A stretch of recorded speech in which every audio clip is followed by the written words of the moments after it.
नमः प्रणवशोभितं नवकषायकण्ठाम्बरं त्रिदण्डपरिमण्डितं त्रिविधतत्त्वनिर्वाहकम् दयान्वितदृगञ्जलं दलितवादिवैभवं समाधिगुणसागरं शरणमेमि रामानुजम्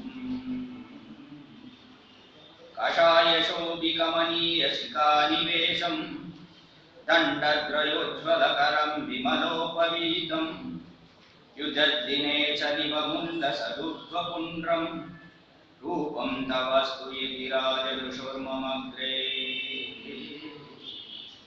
एतानि तानि भुवनत्रयपावनानि संसारलोकशकलीकरणौषधानि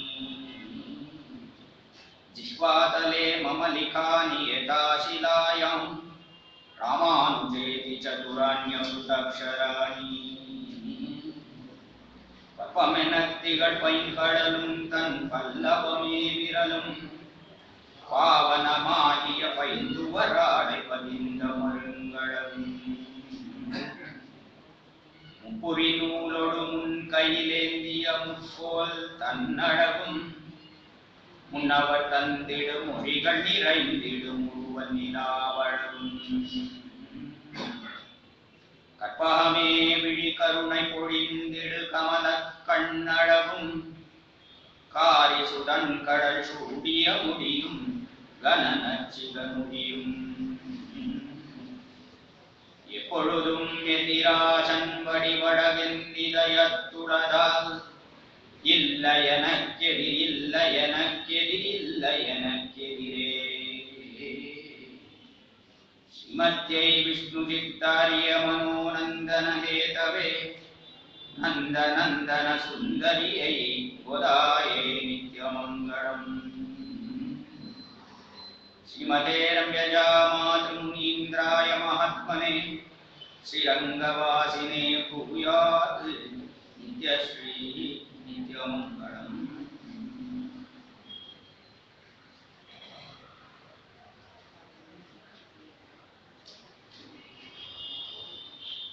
ராமானுஜர் சுகந்தாதி என்கிற அற்புதமான திவ்ய பிரபந்தத்தை இங்கு நாம் பல ஆண்டுகளாக அனுபவித்து வருகிறோம். இயற்றியவர் திருவரங்க தமுதனார் என்கிற ஆச்சாரியர். இவர் ஸ்ரீ கூரத்தாழ்வாருடைய சிஷ்யராகும். அப்படிப்பட்ட அந்த ஆச்சரியமான திவ்ய பிரபந்தத்தை இன்று நமக்கு ஒரு பெரிய அரபியராகும் ஸ்ரீமத் வேதமார்க்க பிரதிஷ்டாபனாச்சாரிய உபய வேதாந்த பிரவர்த்தகராய் பரமஹம்ச பரிபிராஜகராய் எழுந்தருளியிருக்கக்கூடிய சுவாமி, அந்த சுவாமி திருமுன்பே அடி எனக்கு விண்ணப்பிக்கும்படியான ஒரு பாக்கியம், உங்களுக்கு அதை கேட்டு அனுபவிக்கும்படியான ஒரு பெரிய பாக்கியம். அப்படிப்பட்ட பாக்கியத்தை இனி நாம் பயன்படுத்திக் கொள்வோம். இவ்விடத்தில் நாம் இன்று அனுபவிக்க வேண்டிய பாசுரம் அற்புதமான பாசுரம், விசிஷ்டாத்வைத சம்பிரதாயம், ராமானுஜ சித்தாந்தம், அதை நிலைநிறுத்தி காட்டக்கூடிய ஆச்சரியமான பாசுரம். இந்த பாசுரத்தை சென்ற காலட்சேபத்தில் அனுபவிக்க தொடங்கினோம். பாட்டு ரொம்ப பெருசாக இருந்தபடினாலே இதை சிறிதளவு அனுபவிக்க முடிந்தது. அதற்கு மேலே அனுபவிக்க இயல முடியவில்லை. காரணம், நாடிகள் அதிகமாகிவிட்டது. அதே தொடர்ந்து அந்த பாசுரத்தையே மீண்டும் ஒரு முறை சுருக்கமாக அனுபவித்த விஷயங்களை நாம் மறுபடியும் அனுபவித்து மேலே செல்லலாம். இந்த பாசுரத்தை இன்னும் ஒரு முறை கேட்க வேண்டும்னு சில பேர் ஆசைப்பட்டார்கள், தெரிவித்தார்கள். காரணம், கொஞ்சம் கடினமான பாசுரம், சொல்லக்கூடிய அர்த்த விசேஷங்கள் நிறைய அர்த்தங்கள், அதை மனசிலே தேர்கொள்வது என்பது கொஞ்சம் சிரமம். தடவை நல்லா புரிந்து விட்டது என்றால் பிற்பாடு அது நெஞ்சை விட்டு அகலவே அகலாது. அப்படிப்பட்ட அற்புதமான பாசுரத்தை அனுகிரகிக்கிறார் திருவரங்க தமுதனார் இவ்விடத்திலே. அந்த பாசுரத்தை இவ்விடத்திலே தொடர்ந்து அனுபவத்தை செய்யலாம். இந்த கோஷ்டியிலே பொய்யை சுரக்கும் பொருளை துறந்து இந்த பூதலத்தே மெய்யை குறக்கும் இராமானுஜன் நிற்கா தொடங்கக்கூடிய அத்தியாச்சரியமான பாசுரம். பாசுரம் 79ஆம் பாட்டு. கீழ்ப்பாட்டுக்கும் இப்பாட்டுக்கும் தொடர்பென்ன என்றால், கீழ்ப்பாசுரத்திலே தனக்கு எம்பெருமானார் செய்த உபகாரம் அதை அனுசந்தித்தார் திருவரங்க தமுதனார். அநேகமா ஆழ்வார்களுக்கெல்லாம் என்ன ஒரு சமம்னா, தாங்கள் முதல்ல அனுபவிப்பவர்கள் தங்களுக்கு செய்த உபகாரத்தை பிற்பாடு லோகத்தை நோக்கி பார்ப்பவர்கள். லோகத்திலே இருக்கக்கூடிய மனிதர்கள் அதை யாரும் அனுபவிக்கலைன்னா ரொம்ப வருத்தப்படுவாங்க. ஐயோ, இதை யாரும் அனுபவிக்க மாட்டேன்றாள், இந்த உயர்ந்த அர்த்தங்கள் இதையெல்லாம் விட்டுடுறாள் என்கிற வருத்தத்தினாலே நம்மை நோக்கி உபதேசம் செய்ய தொடங்குங்கள். அதே பிரக்கிரியிலே இவ்விடத்திலே திருவரங்க தமுதனார் தமக்கு கிடைத்த மிகச் சிறந்த லாபத்தை அனுசந்தித்தார். கீழ்ப்பாசுரம் 78ஆம் பாசுரத்திலே. இந்த பாசுரத்திலே சரிமா எம்பெருமானார் பல அர்த்த விசேஷங்களை சாதித்திருக்கிறார். அப்படிப்பட்ட அந்த எம்பெருமானாரை விட்டுட்டு வேறு ஏதாவது தெய்வம் உண்டா நாம் பற்றுவதற்கு என்று தேடி இப்படி திரிச்சுட்டு இருக்காளே இந்த லோகத்தில் இருக்கிறவா. அதனால என்னன்னா, மன வருத்தம் தான் ஏற்படுகிறதே தவிர கடைசியில இவர்களுக்கு ஒரு லாபமும் இல்லை. எம்பெருமானார் நேராக நிற்கிறார். அவரை அனுபவிப்பதை விட்டுவிட்டு வேறு எதையோ தேடி திரிகிறார்களே இந்த லோகத்தில் இருக்கக்கூடியவர்கள் என்று வருத்தத்துடன் தலை கட்டுகிறார் இந்த பாசுரத்திலே.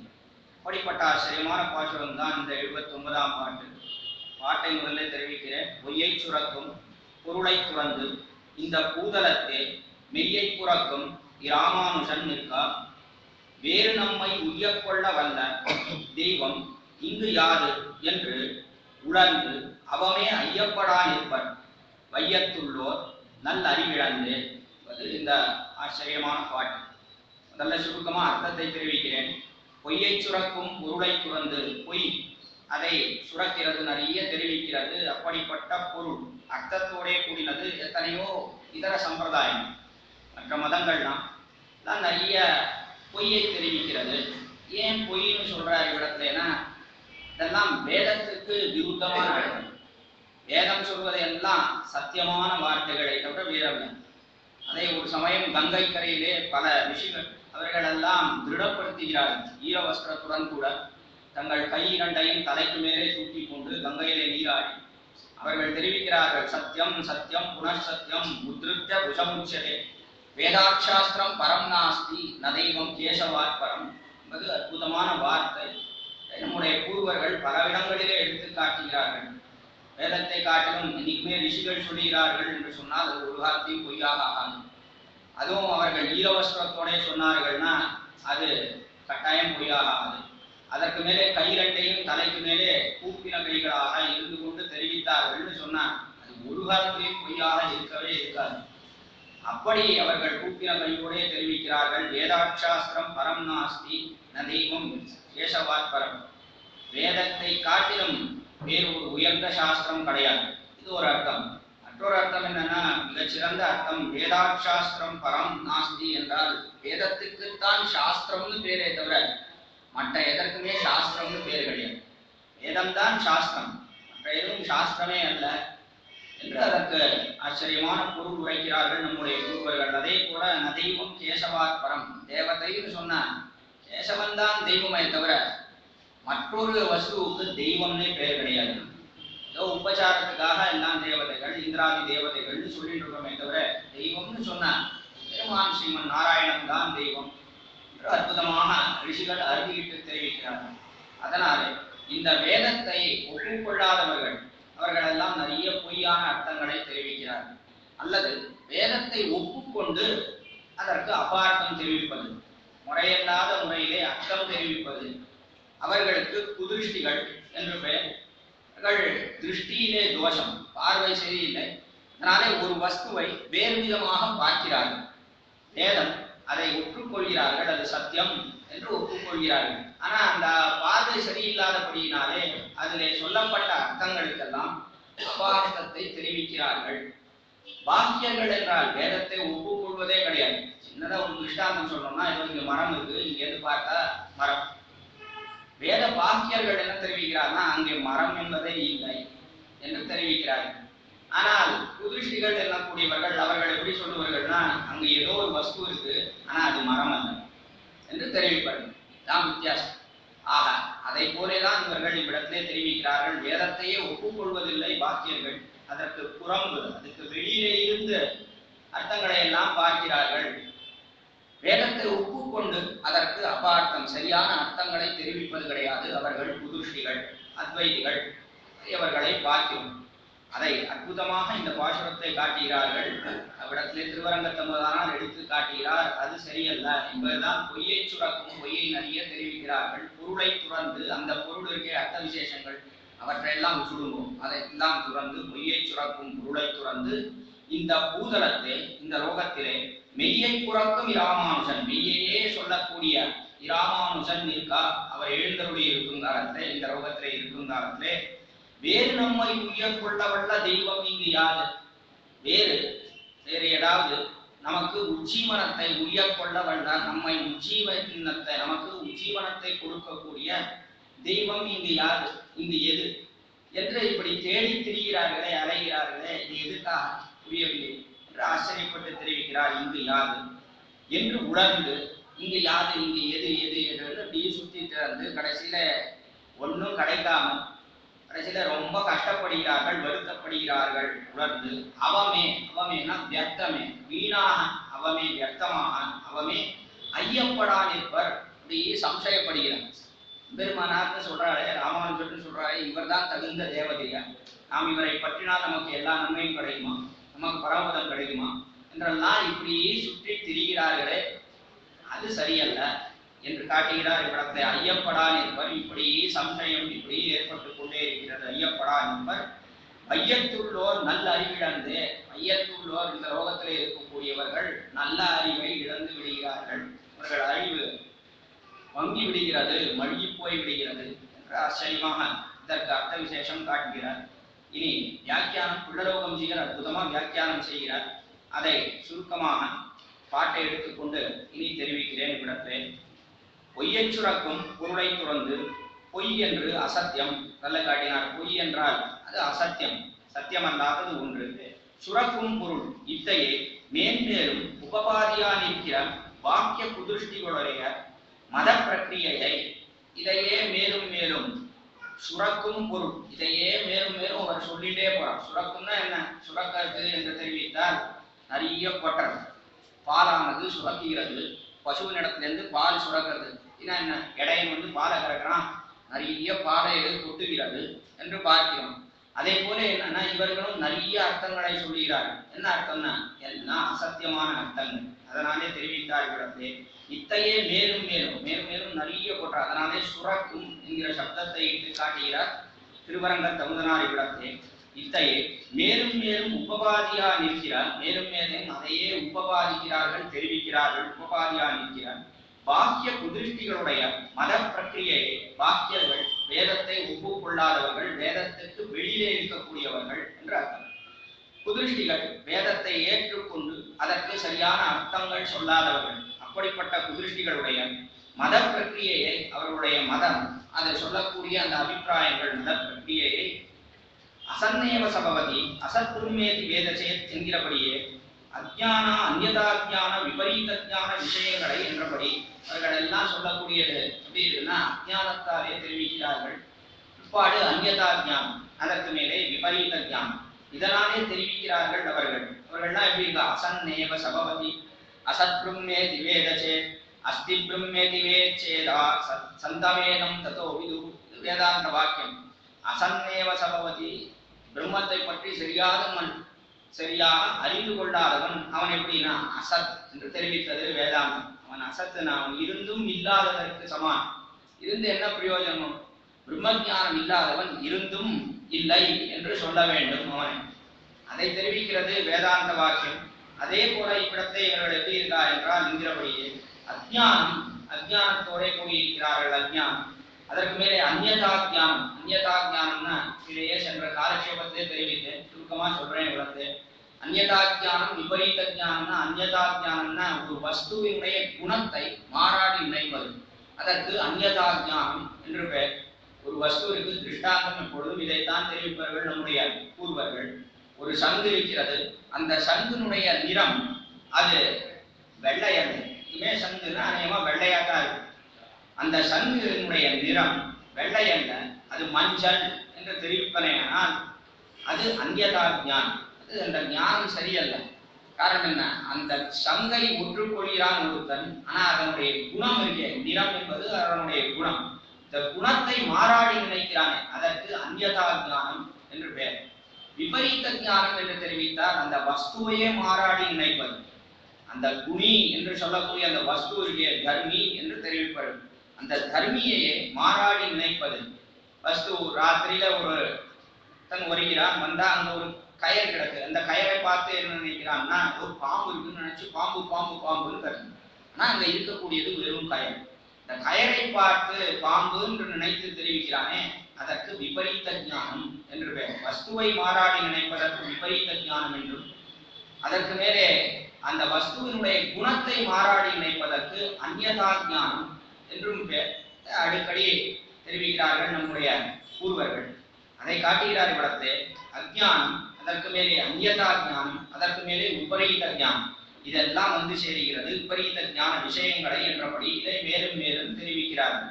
அவையாவன. அப்படிப்பட்ட அந்த ஞானம் எப்படி இருக்குன்னா, ஆத்மாவினுடைய தேக பரிமாணத்துவ, ஆத்மா எப்படி இருக்குன்னா, இதை சொல்லக்கூடியவன் ஜெயினம், ஜெயின மதத்தை சேர்ந்தவர்கள். இதை காட்டுகிறார்கள்னா, ஆத்மா அது எப்படி இருக்குன்னா, தேக பரிமாணம். நம்ம தேகம் எவ்வளவு பெருசு இருக்கோ அவ்வளவு பெருசு இந்த ஆத்மா என்று தெரிவிக்கிறார்கள். இது ஒரு காலத்திலையும் சேராது என்று பெருமானார் எடுத்து காட்டுகிறார் தம்முடைய ஸ்ரீபாஷ்யம். எப்படி இருக்கு இந்த ஆத்மானா, அது தேக பரிமாணம் அல்ல. தேக பரிமாணம்னு கொண்டோம்னா ஒவ்வொரு ஜென்மத்துல ஒவ்வொரு தேகம் கிடைக்கிறது. போன ஜென்மத்துல என்ன தேகம் நமக்கு அப்படின்னா தெரியாது, யாருக்கு தெரியும்? அது தெரியாது. எது வேணா இருந்திருக்கலாம், எறும்பா இருந்திருக்கலாம், பூனையா இருந்திருக்கலாம், யானையா இருந்திருக்கலாம், இந்த சாக்கடையில ஏதாவது புழுவா இருந்திருக்கலாம், மரமா இருந்திருக்கலாம், கல்லா இருந்திருக்கலாம், இதுவா வேணாலும் இருந்திருக்கலாம். கடந்த ஜென்மத்துக்கு இந்த ஜென்மத்துல பாக்கியவசாத்து இடத்தை ஒரு அனுபவம் செய்யும்படியான ஒரு பெரிய பாக்கியம். ஆனால் கீழ்கடிந்த ஜென்மத்துல எப்படி இருந்தோம் யாருக்கும் தெரியாது. அதனால அந்த ஜென்மத்துல ஏதோ ஒரு எறும்பா இருந்தோம்னு வச்சுக்கோம். அப்போ தேக பரிமாணம் ஆத்மானா இந்த ஜென்மத்துல இந்த தேகம் அளவு ஆத்மா இருக்கிறதுனா, அப்போ கீழ்கடிந்த ஜென்மத்துல அந்த ஆத்மாவை வெட்டி இருக்கணும் இல்லை. ஆனா கண்ணன் என்ன தெரிவிக்கிறா, ஆத்மாவை ஒரு காலத்தையும் வெட்ட முடியாது. எப்பொழுதும் அனுசூபம் ஏகரீதியாக இருக்கக்கூடியவன் நச்சேத்தியோயம் மதாப்தியோயம் மக்ஷேத்தியோ அசோஷேவஜம் என்று அவனை ஒரு காலத்தையும் வெட்ட முடியாது, எரிக்க முடியாது, உணர்த்த முடியாது, நினைக்க முடியாது. இந்த ஆத்மா அப்படிப்பட்டவன். அதனால கீழ்கடிந்த ஜென்மத்திலே ஒரு பரிமாணம், ஒரு அளவு, பரிமாணம்னா ஒரு அளவோட இருக்கிறான். இந்த ஜென்மத்திலே இன்னொரு அளவு. அடுத்த ஜென்மம் ஒரு வேளை யானையா நாம பிறக்க போதில்லை, வேற யாராவது யானையா பிறக்கிறான்னு வச்சுக்கோம். அப்போ இந்த ஜீவாத்மாவை மறுபடியும் இன்னும் பெருசாக்கணும். அதை இழுத்து பெருசாக்கணும். அப்பதான் யானையினுடைய சரீர தடவு இந்த ஜீவாத்மாவானது பெருத்திருக்கு. அது ஒரு காலத்தையும் சேரவே சேராது தெரிவிக்கக்கூடியவன் ஜெயினன். அப்படிப்பட்ட அந்த தேக பரிமாணத்துவம் சேராது என்று தெரிவித்து அடுத்தபடியாக க்ஷணிகத்வ விஞ்ஞான ரூபத்வ, அதுக்கு மேலே க்ஷணிகம். இந்த ஆத்மா எப்படி இருக்குன்னா க்ஷணிகம், ஒவ்வொரு க்ஷணமும் புதிதாக உண்டாகிறது. பௌத்தம் தெரிவிக்கக்கூடியது ஒவ்வொரு க்ஷணமும் ஆத்மாவானது புதுசா உண்டாகுங்க. எப்பொழுதும் இருக்கக்கூடியதே கிடையாது. எல்லாமே பார்க்கக்கூடிய அத்தனை வஸ்துக்களும் இந்த லோகத்திலே புதிதாக உண்டாகக்கூடிய வஸ்துக்கள் என்று தெரிவிக்கிறான் இந்த ஜெயினன். ஒரு வழக்குன்னு எடுத்துட்டா திருஷ்டாந்தம் சொல்லக்கூடியது அவன் தெரிவிக்கக்கூடிய ஒரு வழக்குன்னு எடுத்துட்டா ஒவ்வொரு ஜுவாலையும் இருக்கு. ஒவ்வொரு க்ஷணந்தோறும் புதிதான ஜுவாலை. காரணம் என்ன? அது புதுசா நெய் எடுத்துக்கிறது, தீயானது எரிகிறது. அதனால இந்த ஜுவாலையும் புதிதாக இருக்கிறது. க்ஷணந்தோறும் புதிதாக இருக்கக்கூடிய ஜுவாலை அவன் ஒரு விதமாக தெரிவிக்கிறான். ஆனால் இது ஒரு காலத்திலையும் சேராது. காரணம் என்ன? க்ஷணந்தோறும் இந்த ஜீவாத்மா புதிதாக இருக்குமே. ஆனால் பொழுது கீழே என்ன நடந்தது அடுத்த க்ஷணம் மறந்து போடும். இந்த ஜீவாத்மா நம்ம ஞாபகமே இருக்காது. புதுசா உண்டாயிட்டே இருக்குதுன்னா என்ன நடந்ததுன்னு மறந்து போயிடும். அடுத்த நிமிஷம் மறந்து விடும் இந்த ஜீவாத்மா கீழ் நடந்தது. அதனாலே அதுவும் சேராது காட்டுகிறார். அதை மேலே கண்டித்து தெரிவிக்கிறார். அதற்கு மேலே ஆத்மாவினுடைய தேக பரிமாணத்துவ க்ஷணிகத்துவ விபரீத ஞானத்துவ ரூபம் ஜடத்வாதிகளும். அதற்கு மேலே ஜடம். இந்த ஆத்மா எப்படி இருக்குன்னா ஜடம் தான். இதற்கு ஞானம் கிடையாது, ஒண்ணும் கிடையாது. நையாயிகன்னு சொல்லக்கூடிய மதம் இது. இது ஒரு காலத்திலையும் இதற்கு ஞானமே கிடையாது. இது ஜட வஸ்துக்கள், எல்லா ஜட பதார்த்தமும் இல்லையே. அதே போலத்தான் இந்த ஜீவாத்மா இன்னானிமேட்டுன்னு சொன்னவே ஜடம், அறிவே கிடையாது, ஞான சூன்யமான வஸ்து என்று தெரிவிக்கிறார். அதற்கு மேலே பிரம்மத்தினுடைய இது பரியந்தம் ஆத்ம விஷயமாக தெரிவித்தார்கள். அதற்கு மேலே பிரம்மம் எம்பெருமானை பற்றி தெரிவிக்கிறார்கள். பிரம்மத்தினுடைய மாயா சபலிதத்துவ மாயாபாவம் இது சங்கரன் தெரிவிக்கக்கூடியது. பிரம்மமானது மாயா சபலிதம், மாயினாலே மூடப்பட்டது. அதனாலே இந்த பிரம்மத்துக்கே ஒரு அஜ்ஞானம் சேருகிறது. அது என்ன பண்றது? பலவாறாக இந்த வஸ்துக்களை இந்த லோகத்திலே இருக்கக்கூடிய வஸ்துக்களாக பிரமிக்கிறது. பிரம்ம சத்தியம், அது ஒண்ணுதான் சத்தியமே தவிர மற்றதெல்லாம் பொய்னா. இதுக்கு காரணம் என்ன அப்படின்னா அஜ்ஞானம் மூடி இருக்கிறது. மாயை என்று சொல்லக்கூடிய அந்த அஜ்ஞானம் பொய்யானது அது மூடி கிடக்கிறது இந்த பிரம்மத்தை. அதன் காரணமாக பிரம்மமானது தன்னை பலவாறாக பிரமிக்கிறது என்று அது சங்கரனுடைய சித்தாந்தம். அதற்கு மேலே இவ்விடத்தை தெரிவிக்கிறார். உபாதி மிஸ்ரத்வ விகாரத்வாதிகளும் மேலே உபாதி மிஸ்ரத்வ, உபாதி ஒரு காரணத்தினாலே மிஸ்ரத்வம் சேர்ந்திருக்கிறது. அந்த பிரம்மம் ஏதோ ஒரு காரணம், இந்த காரணமும் தெரியாது, இந்த காரணத்தோட சேர்ந்து இருக்கிறபடினாலே விகாரத்வாதிகளும் அதற்கு நிறைய விகாரங்கள் ஏற்படுகிறது. அதனாலே இப்படி பிரமிக்கிறது. இது பாஸ்கரனுடைய மதம். அத்வைதத்திலேயே கொஞ்சம் வேறுபட்டு இருக்கக்கூடியது. இது பாஸ்கரன் தெரிவிக்கக்கூடியது. இங்க எப்படி இருக்கு அப்படின்னா ஏதோ ஒரு காரணம், என்ன காரணம்னு தெரியாது. சங்கரர் காரணம் எதுவும் காட்டுறது கிடையாது. ஆனா இவன் என்ன தெரிவிக்கிறாருன்னா இவ்விடத்துல பாஸ்கரன் தெரிவிக்கக்கூடியது ஏதோ ஒரு காரணம், அந்த காரணத்தினாலே அதற்கு விகாரம் சேர்ந்து இருக்கிறது. இப்படி பலவாறாக பார்க்கிறது இந்த ரோகத்தில் இருக்கக்கூடிய வஸ்துக்களாக. ஆனா என்ன, எல்லாம் போய் தான், அடியனும் போய் தான், இருக்கக்கூடியவர்கள் அத்தனை பேரும் போய் தான், எல்லாம் போய் என்று தெரிவிக்கக்கூடியது அந்த மதமும் கூட. அதற்கு மேலே ஜகத்தினுடைய மித்யாத்வ அவித்யா காரியத்வாதிகளும் ஜகத்தினுடைய மித்தியை, ஜகத்தானது எல்லாம் மித்தியை, எல்லாம் போய். அதற்கு மேலே அவித்யா காரியத்வாதிகளும் அவித்யின் காரணமாக இதெல்லாம் ஏற்பட்டு இருக்கிறது. ஞானம் சரியா இல்லாதபடியினாலே இது இத்தனையும் தோன்றுகிறது. நமக்கு உண்மையான ஞானம் ஏற்பட்டதுன்னா என்ன அப்படின்னா எல்லாம் போயிடும் என்பதை அறிந்து கொள்ளும். யாருன்னா பிரம்மம். பிரம்மம் காரணம், பிரம்மம் ஒண்ணுதானே சத்தியம், அதெல்லாம் போய். அதனாலே பிரம்மத்துக்குத்தான் இப்பொழுது ஞானத்திலே கேடு குறை, பிரம்மத்துக்கு ஞானத்திலே. அதனாலே பிரம்மமானது எப்படி அறிகிறதுனா ஒரு சமயத்துல என்ன அறிகிறதுனா எல்லாம் தெளிந்த ஞானம் ஏற்படுறது. அப்போ எப்படி இருக்கு அப்படின்னா எல்லாம் போயிடும், சத்தியம் நாம மட்டும்தான் சத்தியம் என்று அறியறதானா அறியறதுக்கு அதுக்கு ஞானம் கிடையாது. காரணம் என்ன, அது வெறும் அறிவாகத்தான் இருக்கிறது. அறிவதற்கு கூட அந்த பிரம்மத்துக்கு ஞானம் கிடையாது. ஒன்றுதான் சத்தியமே தவிர அறிவு என்று சொல்லக்கூடியது அது ஒன்றுதான் சத்தியம். அதை அறிந்து கொள்கிறதா என்றால் அறிந்து கொள்ளக்கூடிய ஞானம் கிடையாது. ஏன்னா அத்வைதம், இரண்டாவது வஸ்துக்கு இடமே கிடையாது விடத்தில். அத்வைதா அத்வைதா விடத்துல இரண்டாவது வஸ்துங்கிறதே கிடையாது. கேவலம் ஞானாகாரம். இந்த பிரம்மம் எப்படி இருக்கு, ஒரு பந்து வடிவில எப்படி இருக்குன்னா கேவலம் ஞானம் மட்டும்தான் இருக்கு. அதற்கு ஞானம் உண்டான ஞான குணங்கள் கிடையாது. அது ஞானம் கிடையவே கிடையாது. கேவலம் ஒரு அறிவாக இருக்கிறது.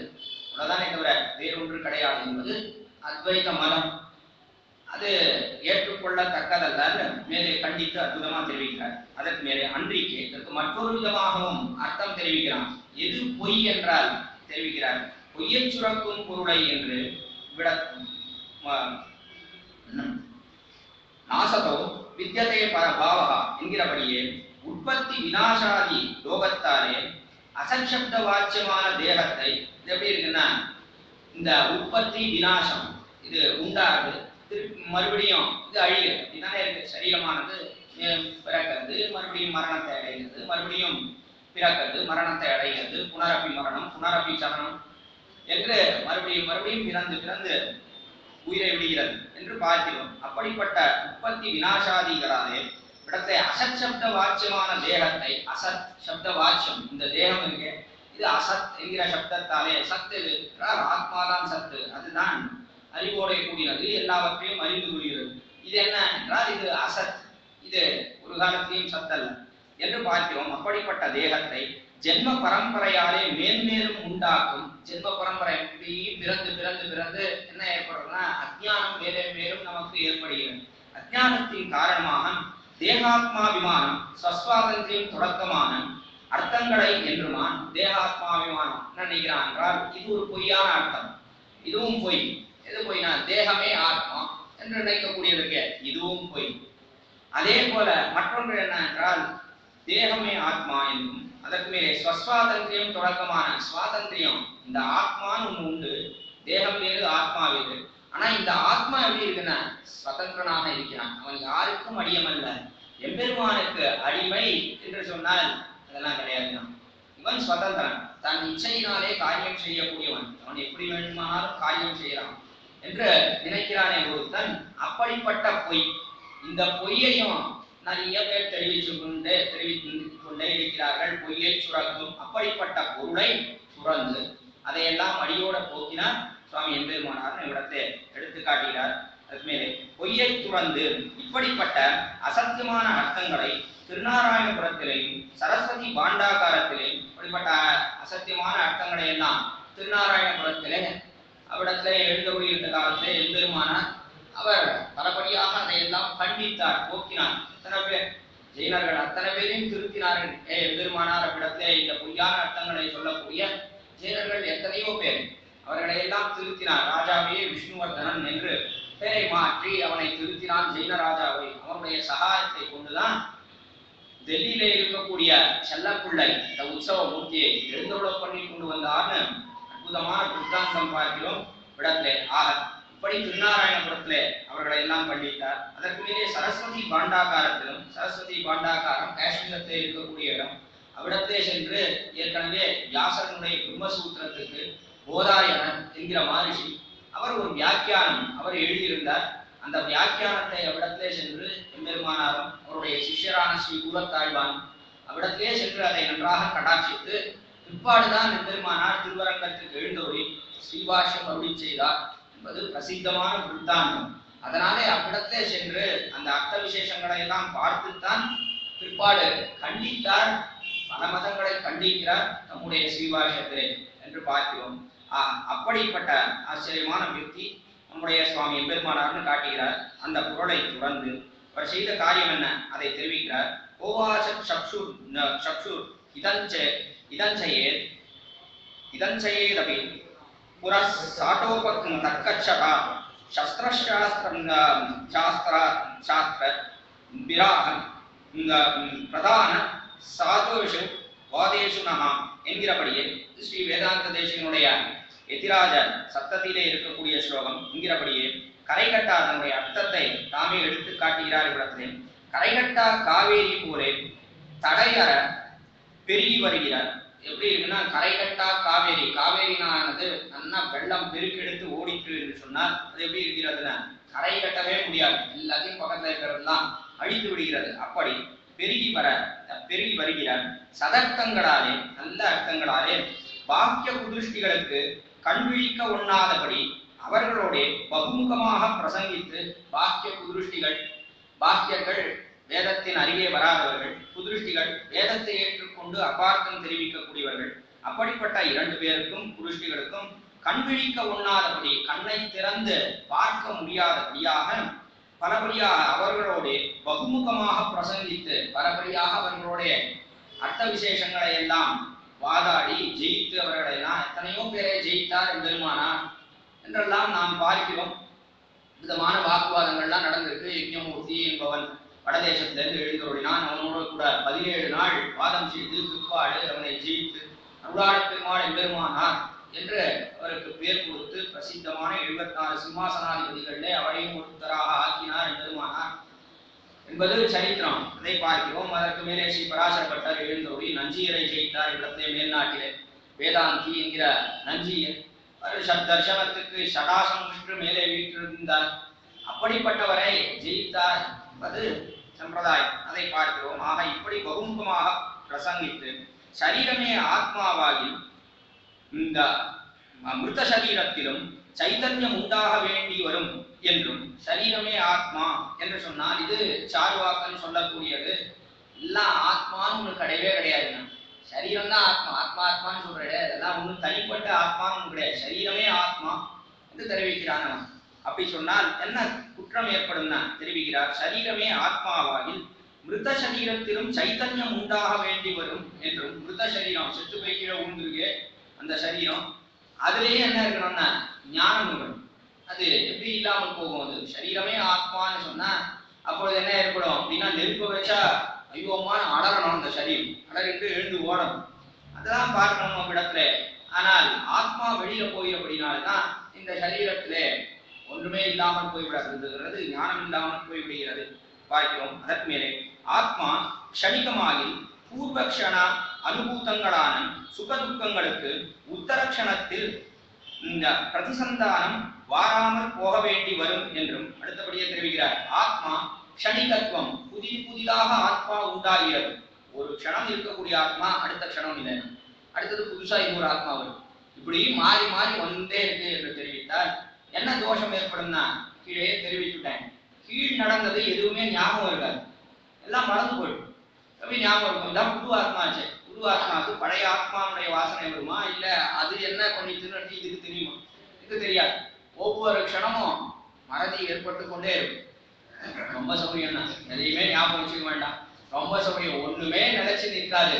அப்பொழுது எல்லாம் மறந்து போய்விடும் என்று அப்படிப்பட்ட ஒரு குறை ஏற்படும். அது ஒரு காலத்திலேயும் கிடையவே கிடையாது. ஆத்மா நித்தியமாக இருக்கக்கூடியவன், அவன் புதிதாக வரக்கூடியவன் அல்ல என்று காட்டினார் எம்பெருமானார் இவ்விடத்திலே தெரிவித்து, அதற்கு மேலே ஞானமே ஆத்மாவாகில் நான் அறிவு என்று இருக்க வேண்டும். இத்தனை ஒழிய நான் அறிந்தேன் என்று ஞாபகத்துவேன பிரதிசந்தானம் கூடாது என்றும், அதற்கு மேலே ஆத்மா கேவலம் அறிவுதான், அவனுக்கு அறிந்து கொள்ளக்கூடிய சக்தி கிடையாது என்று தெரிவித்தால், அதாவது சம்ஸ்கிருதத்தை சொல்றதுனா ஞானாகாரன், ஞானத்தாலே ஆனவன் ஆத்மா.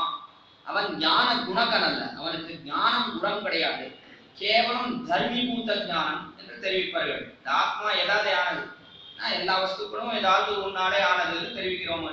அதே போல இது எதாலே ஆனதுன்னா மரத்தாலே ஆனது என்று தெரிவிக்கிறோம். இது ஏதோ ஒரு உலோகத்தாலே ஆனதுன்னு சொல்றோம். அப்படி எல்லா வஸ்துக்களும் ஏதாவது ஒன்னாலே ஆனதுன்னு தெரிவிக்கிறோம். இந்த ஆத்மா எதாலே ஆனதுன்னா ஞானத்தாலே ஆனது, அதைத்தான் ஞானாகாரம் தெரிவிக்கிறார்.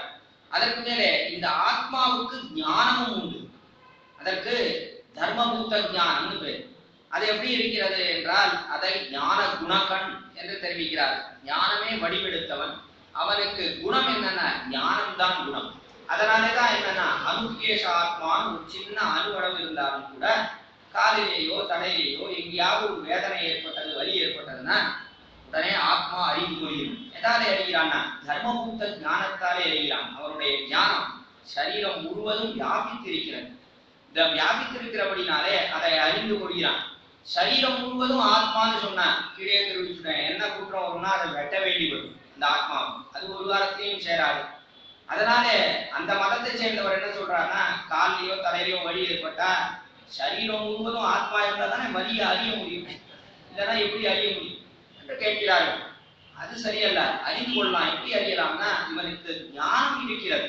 ஞானம் இருக்கிறபடினாலே என்னன்னா ஒரு இடத்துல இருந்தாலும் கூட எல்லா இடத்திலேயும் இவனுக்கு ஏற்படக்கூடிய சுக துக்கங்களை அறிகிறான். அது தர்மபூத ஞானம் என்று தெரிவிப்பார்கள். தர்மபூத ஞானத்தாலே அறிகிறான். அதைத்தான் காட்டுகிறார் இவ்விடத்திலே. இவன் இவன் ஞானமே ஆத்மாவாகி கேவலம் ஞானம்தான் ஆத்மா என்று சொன்னால் அப்பொழுது என்னன்னா எங்கேயோ ஒரு இடத்துல இவனுக்கு ஏற்படக்கூடிய சுக துக்கங்கள் இவனுக்கு தெரியவே தெரியாது. சரீரத்திலேயே ஏற்படக்கூடிய சுக துக்கங்கள் இவனுக்கு தெரியவே தெரியாது. ரொம்ப சௌக்கியமா இருக்கும். இப்படி இருக்குதுன்னா ஏதாவது வலி தெரியுமா, ஏதாவது துக்கம் தெரியுமா, ஒண்ணுமே தெரியாது. ரொம்ப சௌக்கியமா இருக்கும். கேவலம் ஆத்மா ஞானத்தாலே ஆனோம்னா ரொம்ப சுகமா தான் இருக்கும். அப்படி இல்லையே, என்ன பண்றது, அப்படி தேவையில்லை இவ்விடத்துல என்று காட்டுகிறார். ஆத்மா ஜடம் என்றால் ஆத்மா அறிவில்லாதவன் என்று தெரிவித்தார். அப்பொழுது என்ன ஏற்படும்னா ஏதது யோவேத்தி தம் பிராகு கஷேத்ர இதி தத்விதா என்கிறபடியே பாதமே வேதனா கீழே தெரிவித்துட்டேன். இவனுக்கு ஜடம் ஆத்மா ஜடம்தான், அவனுக்கு ஞானம் கிடையாது என்று தெரிவித்தார். அப்பொழுது பாதமே வேதனா சிரசிமே சுகம் என்றும், பாதத்துல காலில் ஒரு வலி, ஒரு முள் குத்திதுன்னா கால் வலிக்கிறதுனோ அல்லது தலைவலினோ அல்லது தலையில சுகம்னோ எதுவுமே சொல்ல முடியாது.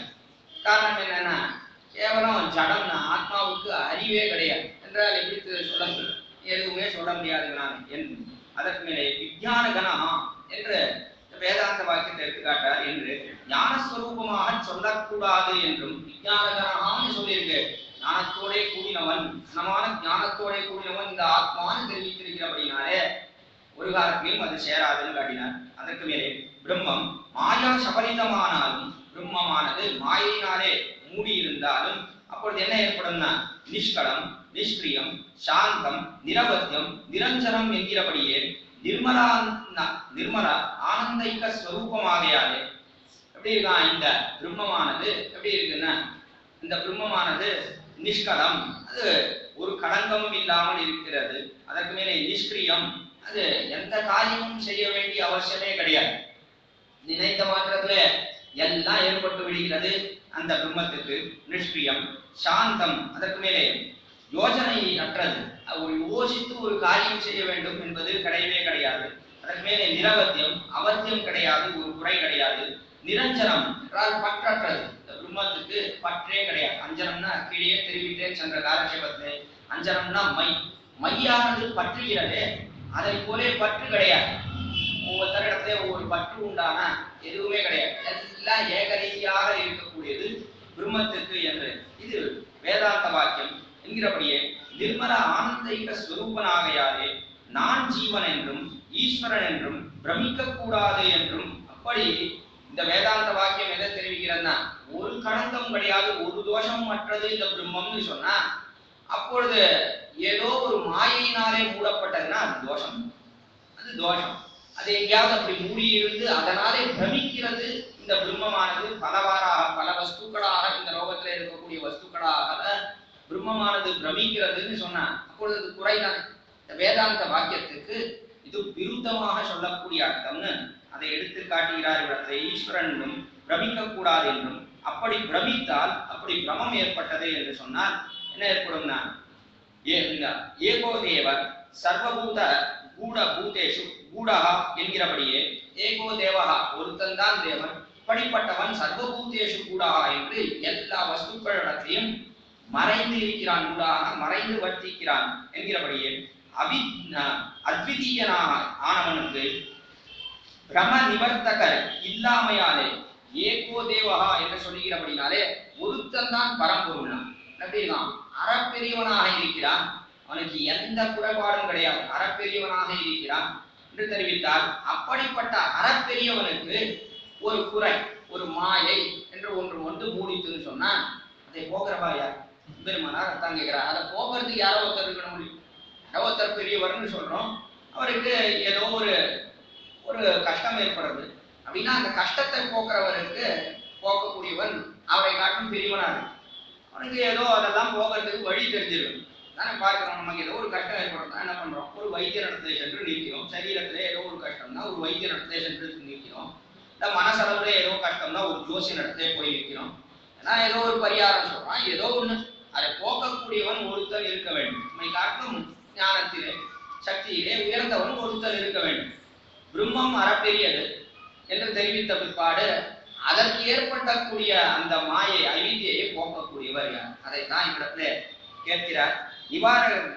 நிவர்த்தகர் இல்லாமையாலே, அதை போக்கக்கூடியவர் இல்லாமையாலே சர்வதா பிரமித்தே போக வேண்டி வரும் என்றும், சர்வதா எப்பொழுதும் அந்த பிரம்மமானது ஒரு காலத்தையும் போகவே போகாது, அது எப்பொழுதும் பிரமித்தே நிற்குமே தவிர ஒரு நாள் இன்னைக்கு பிரம்மம் போகும், ஒரு காலத்தில் யாராவது போக்கினாதானே போகும், அதுவும் எப்பொழுதும் பிரமித்துக் கொண்டே இருக்கிறது.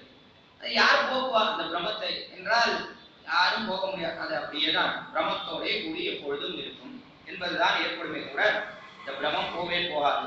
பிரம்மம் விகாரி என்றால் நிர்விகாரி என்கிற ஸ்ருதியோட விரோதம் பிரசங்கிக்கும் என்றும் இது பாஸ்கரன் தெரிவிக்கக்கூடியது. பிரம்மமானது விகாரி என்றால் அது விகாரி மாறுபாட்டை அடைந்து கொண்டே இருக்கிறது. பிரம்மமானது ஏக ரீதியாக இல்லை, அது மாறுபாட்டை அடைந்து கொண்டே இருக்கிறது. அதனால்தான் இப்படி பல வஸ்துக்களாக தன்னை பார்க்கிறது. தானே என்ன பண்றதுன்னா பல வஸ்துக்களாக தன்னை பார்க்கிறது.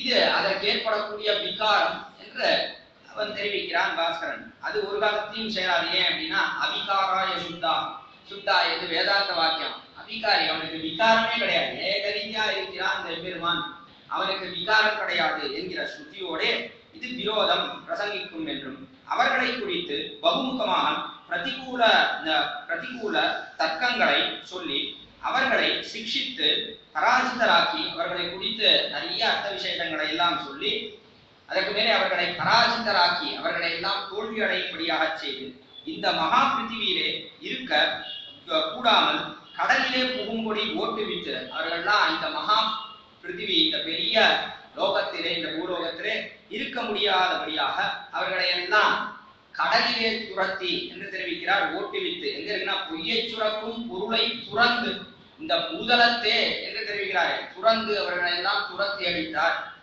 எதை துரட்டினார் அப்படின்னா ஓட்டினாரா? எம்பெருமானார் எங்கேயாவது கம்பு எடுத்து ஓட்டினாரா? பாக்கியர்களையும் குதிர்ஷ்டியன்னா அதல்ல. அவர்கள் சொல்லக்கூடிய அர்த்தங்கள் எதுவுமே சேராது என்று அந்த அர்த்த விசேஷங்கள் இருக்க அதையெல்லாம் ஓட்டுட்டார் இந்த லோகத்தை விட்டு என்று காட்டுகிறார் இடத்திலே. என்று கூடாமல் கடலிலே புகும்படி ஓட்டுவித்து, துரத்தல் என்றால் ஓட்டுதல். துரத்தினா இந்த பூதலத்தே துறந்து என்று இருக்கிறதே, துரத்துதல், ஓட்டுவித்தல், ஓட்டிதல். மேலே இந்த பூதலத்தே மெய்யை புறக்கும் யதார்த்த ஞானத்தை இந்த பூதலத்திலே பரிபாலித்தருளும் எது சத்தியமான ஞானமோ அதை நன்றாக ரட்சித்தருளினார். பரிபாலித்தருளும் நன்றாக ரட்சித்தருளினார் சுவாமி எம்பெருமானார். சுஷ்க தர்க்கவாதிகளை ஓட்டுவித்து, சுஷ்க தர்க்கம் கேவலம் தர்க்கம் பண்றாளே, தர்க்கம்னா லாஜிக்னு, கேவலம் தர்க்கம் அது எப்படி இது எப்படி என்று எதையுமே பிரமாணமாக ஏற்றுக்கொள்ளாமல் சுஷ்க தர்க்கவாதிகள் அவர்களை எல்லாம் ஓட்டினார், ஓட்டுவித்து. அதற்கு மேலே பிரமாணம் வேதாச்சா என்றும், பிரமாணம் எது பிரமாணம்னா அது தர்மத்திய சமய பிரமாணம். வேதாச்சா என்று தர்மம் நன்றாக அறிந்தவர்கள் எதை செய்கிறார்களோ அதுதான் பிரமாணம். வேதாச்ச வேதமும் அதையே தெரிவிக்கும், ஏனால் வேதமும் பிரமாணம். அதைத்தான் ஆண்டார் அற்புதமா தன்னுடைய திருப்பாவையிலே காட்டினாள். மேலையார் செய்வனகள் வேண்டுவன வேண்டிய ஒரே வார்த்தையில மேலையார் செய்வனகள் வேண்டுவன. மேலையார் முன்னோர்கள் எதையெல்லாம் அனுஷ்டித்தார்களோ அதுதான் நமக்கு பிரமாணம். மேலே எல்லாத்தையும் தேடிட்டு போக முடியாது. சென்ற காலக்ஷேபத்தை ஒரு திருஷ்டாந்தமும் தெரிவித்தேன். அதற்கு லௌகிகமான திருஷ்டாந்தமும் ஒன்று தெரிவித்தேன். அது கேட்கல, ஞாபகம் இல்லைன்னா யாருக்கு ஞாபகம் இருக்கோ ஒரு இடத்துல கேட்டு அறிந்து கொள்ளும். ஒரு லௌகிகமான சுருக்கமா சொல்றேன். இடத்துல லௌகிகமா ஒண்ணு பண்ற தாயாருக்கு என்ன பண்ணுகிறாரோ அதைத்தான் மகள் பண்ணுகிறாள், அல்லது தகப்பனார் என்ன பண்ணுகிறானோ அதைத்தான் பிள்ளையானவன் பண்ணுகிறான். இதெல்லாம் தேடிட்டு போறதே கிடையாது. அனுஷ்டானம் எப்படி ஏற்பட்டிருக்குன்னா அது மேலையார் செய்வன் முன்னோர்கள் எதை அனுஷ்டிச்சு வராளோ அது அப்படியே இவன் அதை பிரமாணமாக கொண்டு அதையே செய்து வருகிறான். என்ன பண்ணணும்னா இவன் அது சரியா என்று இவன் தெரிந்து கொள்ள வேண்டும். செய்யக்கூடிய முறை நாம் செய்யறது அது சரிதானா என்பதை மட்டும் தெரிந்து கொள்ள வேண்டுமே தவிர வேறொன்று தேவையே கிடையாது. ஆராய்ச்சி எதுவும் வேண்டியதே கிடையாது. இடத்துல அதுக்கு சுருக்கமா ஒரு திருஷ்டாந்தம் தெரிவித்தேன். இடத்துல ஏதாவது ஒரு வஸ்து லௌகிகமான திருஷ்டாந்தம் ஏதாவது ஒன்று பண்ணணும் என்று தொடங்கினா எல்லாத்துக்கும் புஸ்தகத்தை பிரமாணத்தை தேடிக்கொண்டு பண்ணோம்னா சமையல் குறிப்பு அப்படின்னு புஸ்தகம் போட்டுவிடுறது. இந்த சமையல் குறிப்பு புஸ்தகத்தை வச்சுட்டு பண்ண ஆரம்பிச்சா என்ன ஏற்படுறது தான் தெரிவித்தேன். இப்படி பண்ண ஆரம்பிச்சா கடைசியில என்ன ஏற்பட்டதுன்னா சீரா பண்றேன்னு பண்ணினா வானாயிலிருந்து வரவே இல்லை சீரா. என்ன ஏற்பட்டதுன்னா போய் பார்த்தா கடைசியில அவள் அடுப்பு அணைக்கவே ஆனா இது வந்து சீரா என்ன பண்ணாலும் வரவே மாட்டேங்குது. என்ன கரண்டியை போட்டு குத்தினாலும் வரணும். என்ன ஆச்சுன்னு பார்த்தா அடுப்பு அணைக்கவே இல்லை. ஏன்டி அடுப்பு அணைக்கவே புஸ்தகத்துல போடலையே அடுப்பு அணைக்கணும் அப்படின்னா, புஸ்தகத்துல அடுப்பா ஏற்றது அணைக்கிறது இதெல்லாம் போட்டிருப்பானா? இதெல்லாம் ஒண்ணும் கிடையாது. அதனால புஸ்தகத்துல இல்லையே என்று தெரிவித்தால் அது ஒரு காலத்தையும் எங்கேயாவது சேருமா? அதை பார்த்து செய்கிறேன், எல்லாம் புஸ்தகத்தை பார்த்து தான் நான் பண்ணுவேன், அதுதான் பிரமாணம். பிரமாணம்னு எடுத்துட்டு பண்ணா ஒரு காரியத்தை கூட ஒரு ஆயுசுல பண்ணி முடிக்க முடியாது. அதை நான் மேலே யார் முன்னோர்கள் எதை அனுஷ்டித்தார்களோ அதை பற்றலாம். அது கட்டாயம் சாஸ்திர சம்மதமா தான் இருக்கு. சாஸ்திரம் அதைத்தான் தெரிவிக்குமே தவிர வேறொன்றை சொல்லவே சொல்லாது. அப்படினாலேதான் மேலையார் செய்வனர்கள் வேண்டுமன கேட்டீர்கள் என்று தெரிவித்தால் அதே போலத்தான் ஆண்டாடும் அவ்விடத்திலே இதே போல இவ்விடத்திலே வேதாந்தமும் தெரிவிக்கிறது. தர்மத்திய சமய பிரமாணம் வேதாச்ச. இந்த மகாபாரதத்துல அற்புதமா ஒரு இடத்திலே எடுத்து பார்க்கிறோம். இடத்திலே சமயம் துரியோதனன் அவன் யுத்தம் செய்ய வேண்டும் என்று அவன் தனக்கு ஒரு நல்ல நாள் குறித்து தர வேண்டும்னு இடத்திலே சகாதேவன் நன்னா ஜோசியம் பார்க்கக்கூடியவன், நன்னா பஞ்சாங்கத்தை எல்லாம் பார்த்து நன்னா நாள் குறித்து தரக்கூடியவன். அவனிடத்தே சென்றான் துரியோதன். விரோதி இவன் எதற்காக பாண்டவர்களிடத்தே செல்கிறான்னா, ஜோசியன் ஒரு காலத்தையும் பொய் சொல்லக்கூடாது, அவனும் நன்னா பார்ப்பான், நாள் நன்னா குறித்து கொடுப்பான்னு அவனிடத்தே போனான் துரியோதன். அப்பா எனக்கு நாள் குறித்து தரணும், என்னைக்கு யுத்தம் ஆரம்பிச்சா எனக்கே ஜெயம் ஏற்படுமோ, உனக்கு கட்டாயம் தோல்வி ஏற்படுமோ, பாண்டவர்களுக்கு தான் இது வரணும், அப்படிப்பட்ட நாளை குறித்து கொடு. சாதிவன் பார்த்தான், ஒரு காலத்தையும் பொய் சொல்லக்கூடாது, நல்ல நாளா குறிச்சு தரணும்னு அவன் ஒரு அமாவாசை வருகிற அமாவாசையிலே நீ நரபலி கொடுத்து யுத்தத்தை தொடங்குவாய் என்று சொன்னார். அன்றைய தினம் கட்டாயம் உனக்கு தான் ஜெயம்னு. யார் உன்னோட போட்டிட்டாலும் அவன் தோற்று போயிடுவான். கண்ணன் கேட்டுட்டே இருந்தான், அடா பாவி எழுதியடா, அன்னைக்கு தொடங்கினான்னா கட்டாயம் ஜெயிச்சுடுவான் துரியோதன். என்ன பண்றது? அண்ணன் தானே எல்லாம் பண்ணி கொண்டு வருகிறான், எல்லா காரியமும் அவன் தானே பண்ணிட்டு வரான். அதனால முதல் நாள் அமாவாசைக்கு முதல் நாளே இறங்கினான் குளத்துல. ஒரு குளத்துல இறங்கினான், தர்ப்பணம் செய்ய தொடங்கினான். தர்ப்பணம் செய்த உடனே ரொம்ப ஆச்சரியம், எல்லாரும் குளத்துல இருக்கிறவெல்லாம் பாக்குறாங்க, என்ன கண்ணன் இப்படி பண்றானே, இன்னைக்கு அமாவாசையிலேயே நாளைக்கு தானே பஞ்சாங்கத்தை அமாவாசை போட்டுட்டு இன்னைக்கே இவன் குளத்துல இறங்கி தர்ப்பணாதிகளை பண்ணிக்கிறானே, இதனால எல்லாருக்கும் ரொம்ப ஆச்சரியம். பார்த்துட்டே இருந்தா, என்ன பண்றது தெரியல. ஆனா அதே சமயத்துல ஆகாசத்திலே சூரிய சந்திரர்கள் அவர்களும் பார்த்தா. அவ ரெண்டு பேரும் அங்கிருந்து இறங்கி வந்தாங்க. இறங்கி வந்து ஒரு பாஷ்பத்திலே சூரியன் ஒரு பாஷ்பத்திலே சந்திரன் ரெண்டு பேரும் வந்து நின்றாங்க. சாமின்னு பிரபு தேவதைகள்னா இன்னைக்கே தர்ப்பணாதிகள் பண்றது, ஆமா இன்னைக்குதான் அமாவாசைன்னு தெரிவித்தாங்க. அமாவாசையா? இந்திய சுவாமி நாளைக்கு தானே அமாவாசை, இல்லைன்னா நீர் இன்னைக்கு அமாவாசை என்று தெரிவிக்கிறீரேன்னு கேட்டாங்க. அமாவாசைன்னா என்ன கேட்டாங்க. அமாவாசைன்னா என்ன? சூரியனும் சந்திரனும் பார்த்து கொள்ளக்கூடிய நம்ம ரெண்டு பேரும் சேர்ந்து தோன்றும் காலத்துல ஆகாசத்தை எங்கு பார்த்தாலும் இருள் நிரம்பி விடுகிறது. அதனால ரெண்டு பேரும் பார்த்து கொள்ளக்கூடிய நம்ம.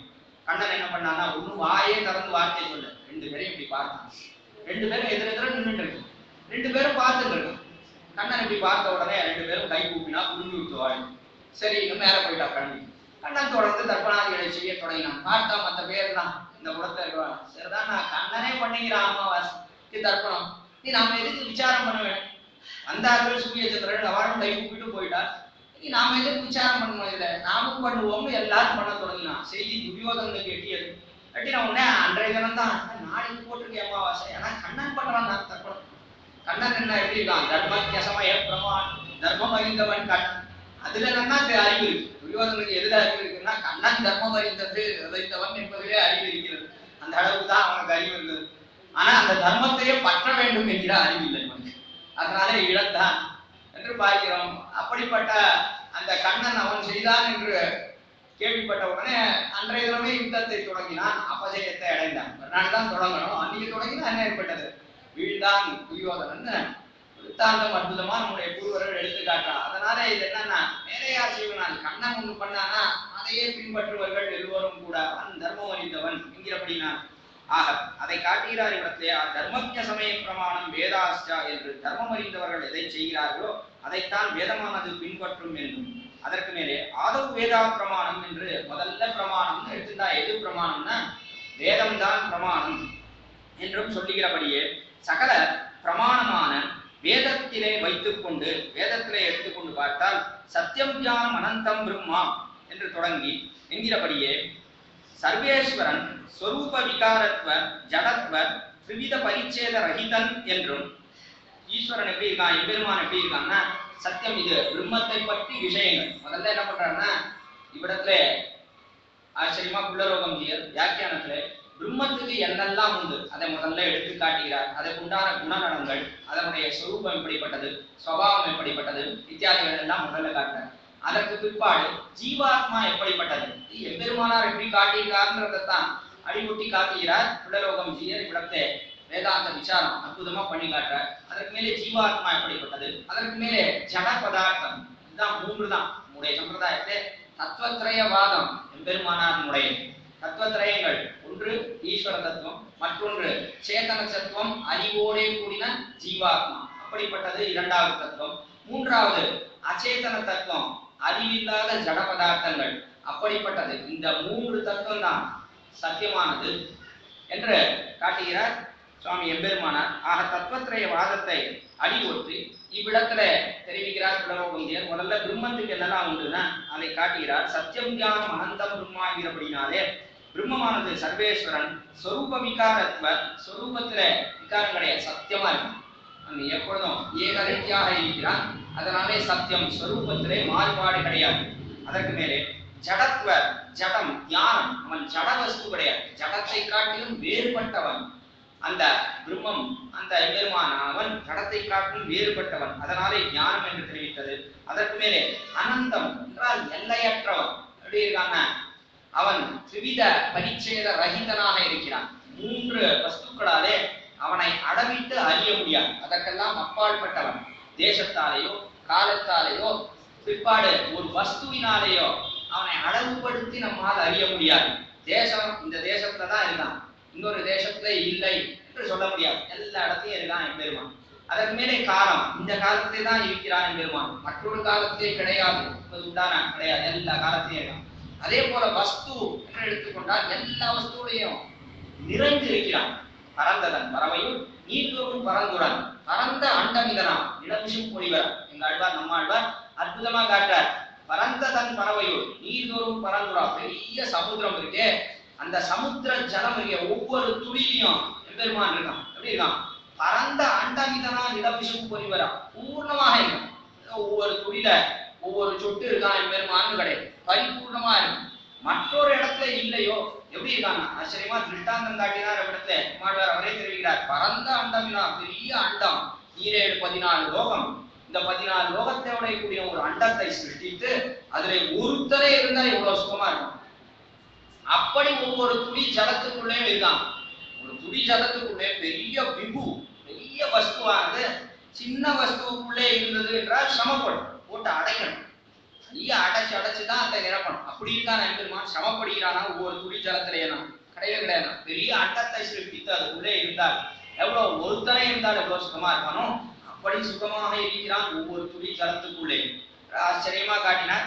அதைத்தான் இவ்விடத்தையும் எடுத்து காட்டுகிறார். அந்த எம்பெருமான் தேசத்தாலேயோ காலத்தாலேயோ ஒரு வஸ்துவிலே இருக்கிறான், அதிலேயோ அளவிட்டு அறிய முடியாது. எல்லா வஸ்துக்கள்லையும் எம்பெருமான் நிறைந்திருக்கிறான், பரிபூர்ணமாக இருக்கிறான். பரிசமாப்பியவர்த்தித்வம் என்பது அவருக்கு உண்டான தனிப்பட்ட பெருமை. எல்லா இடத்தையும் பரிபூர்ணமாக எழுந்தருளி இருக்கிறான், அதை தெரிவித்தார் இடத்திலே.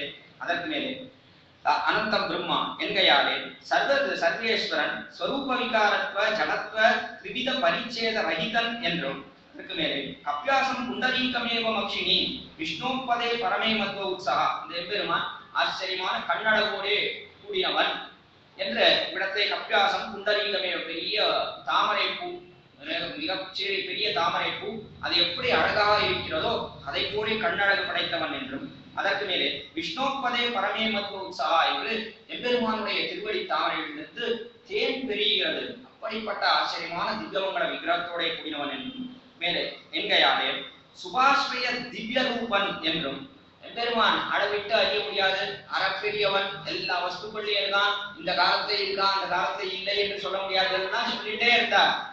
சுவாமி அவனை பற்றுவது, அளவிட்டு அறிய முடியாது, எங்க இருக்கானே தெரியாது, எல்லா வஸ்துவும் இருக்கானா, எங்க போய் பற்றுறது அவனைனா? அவனுக்கு ஒரு திவ்யமங்கல விக்கிரகம், அதை எடுத்து காட்டுகிறார்.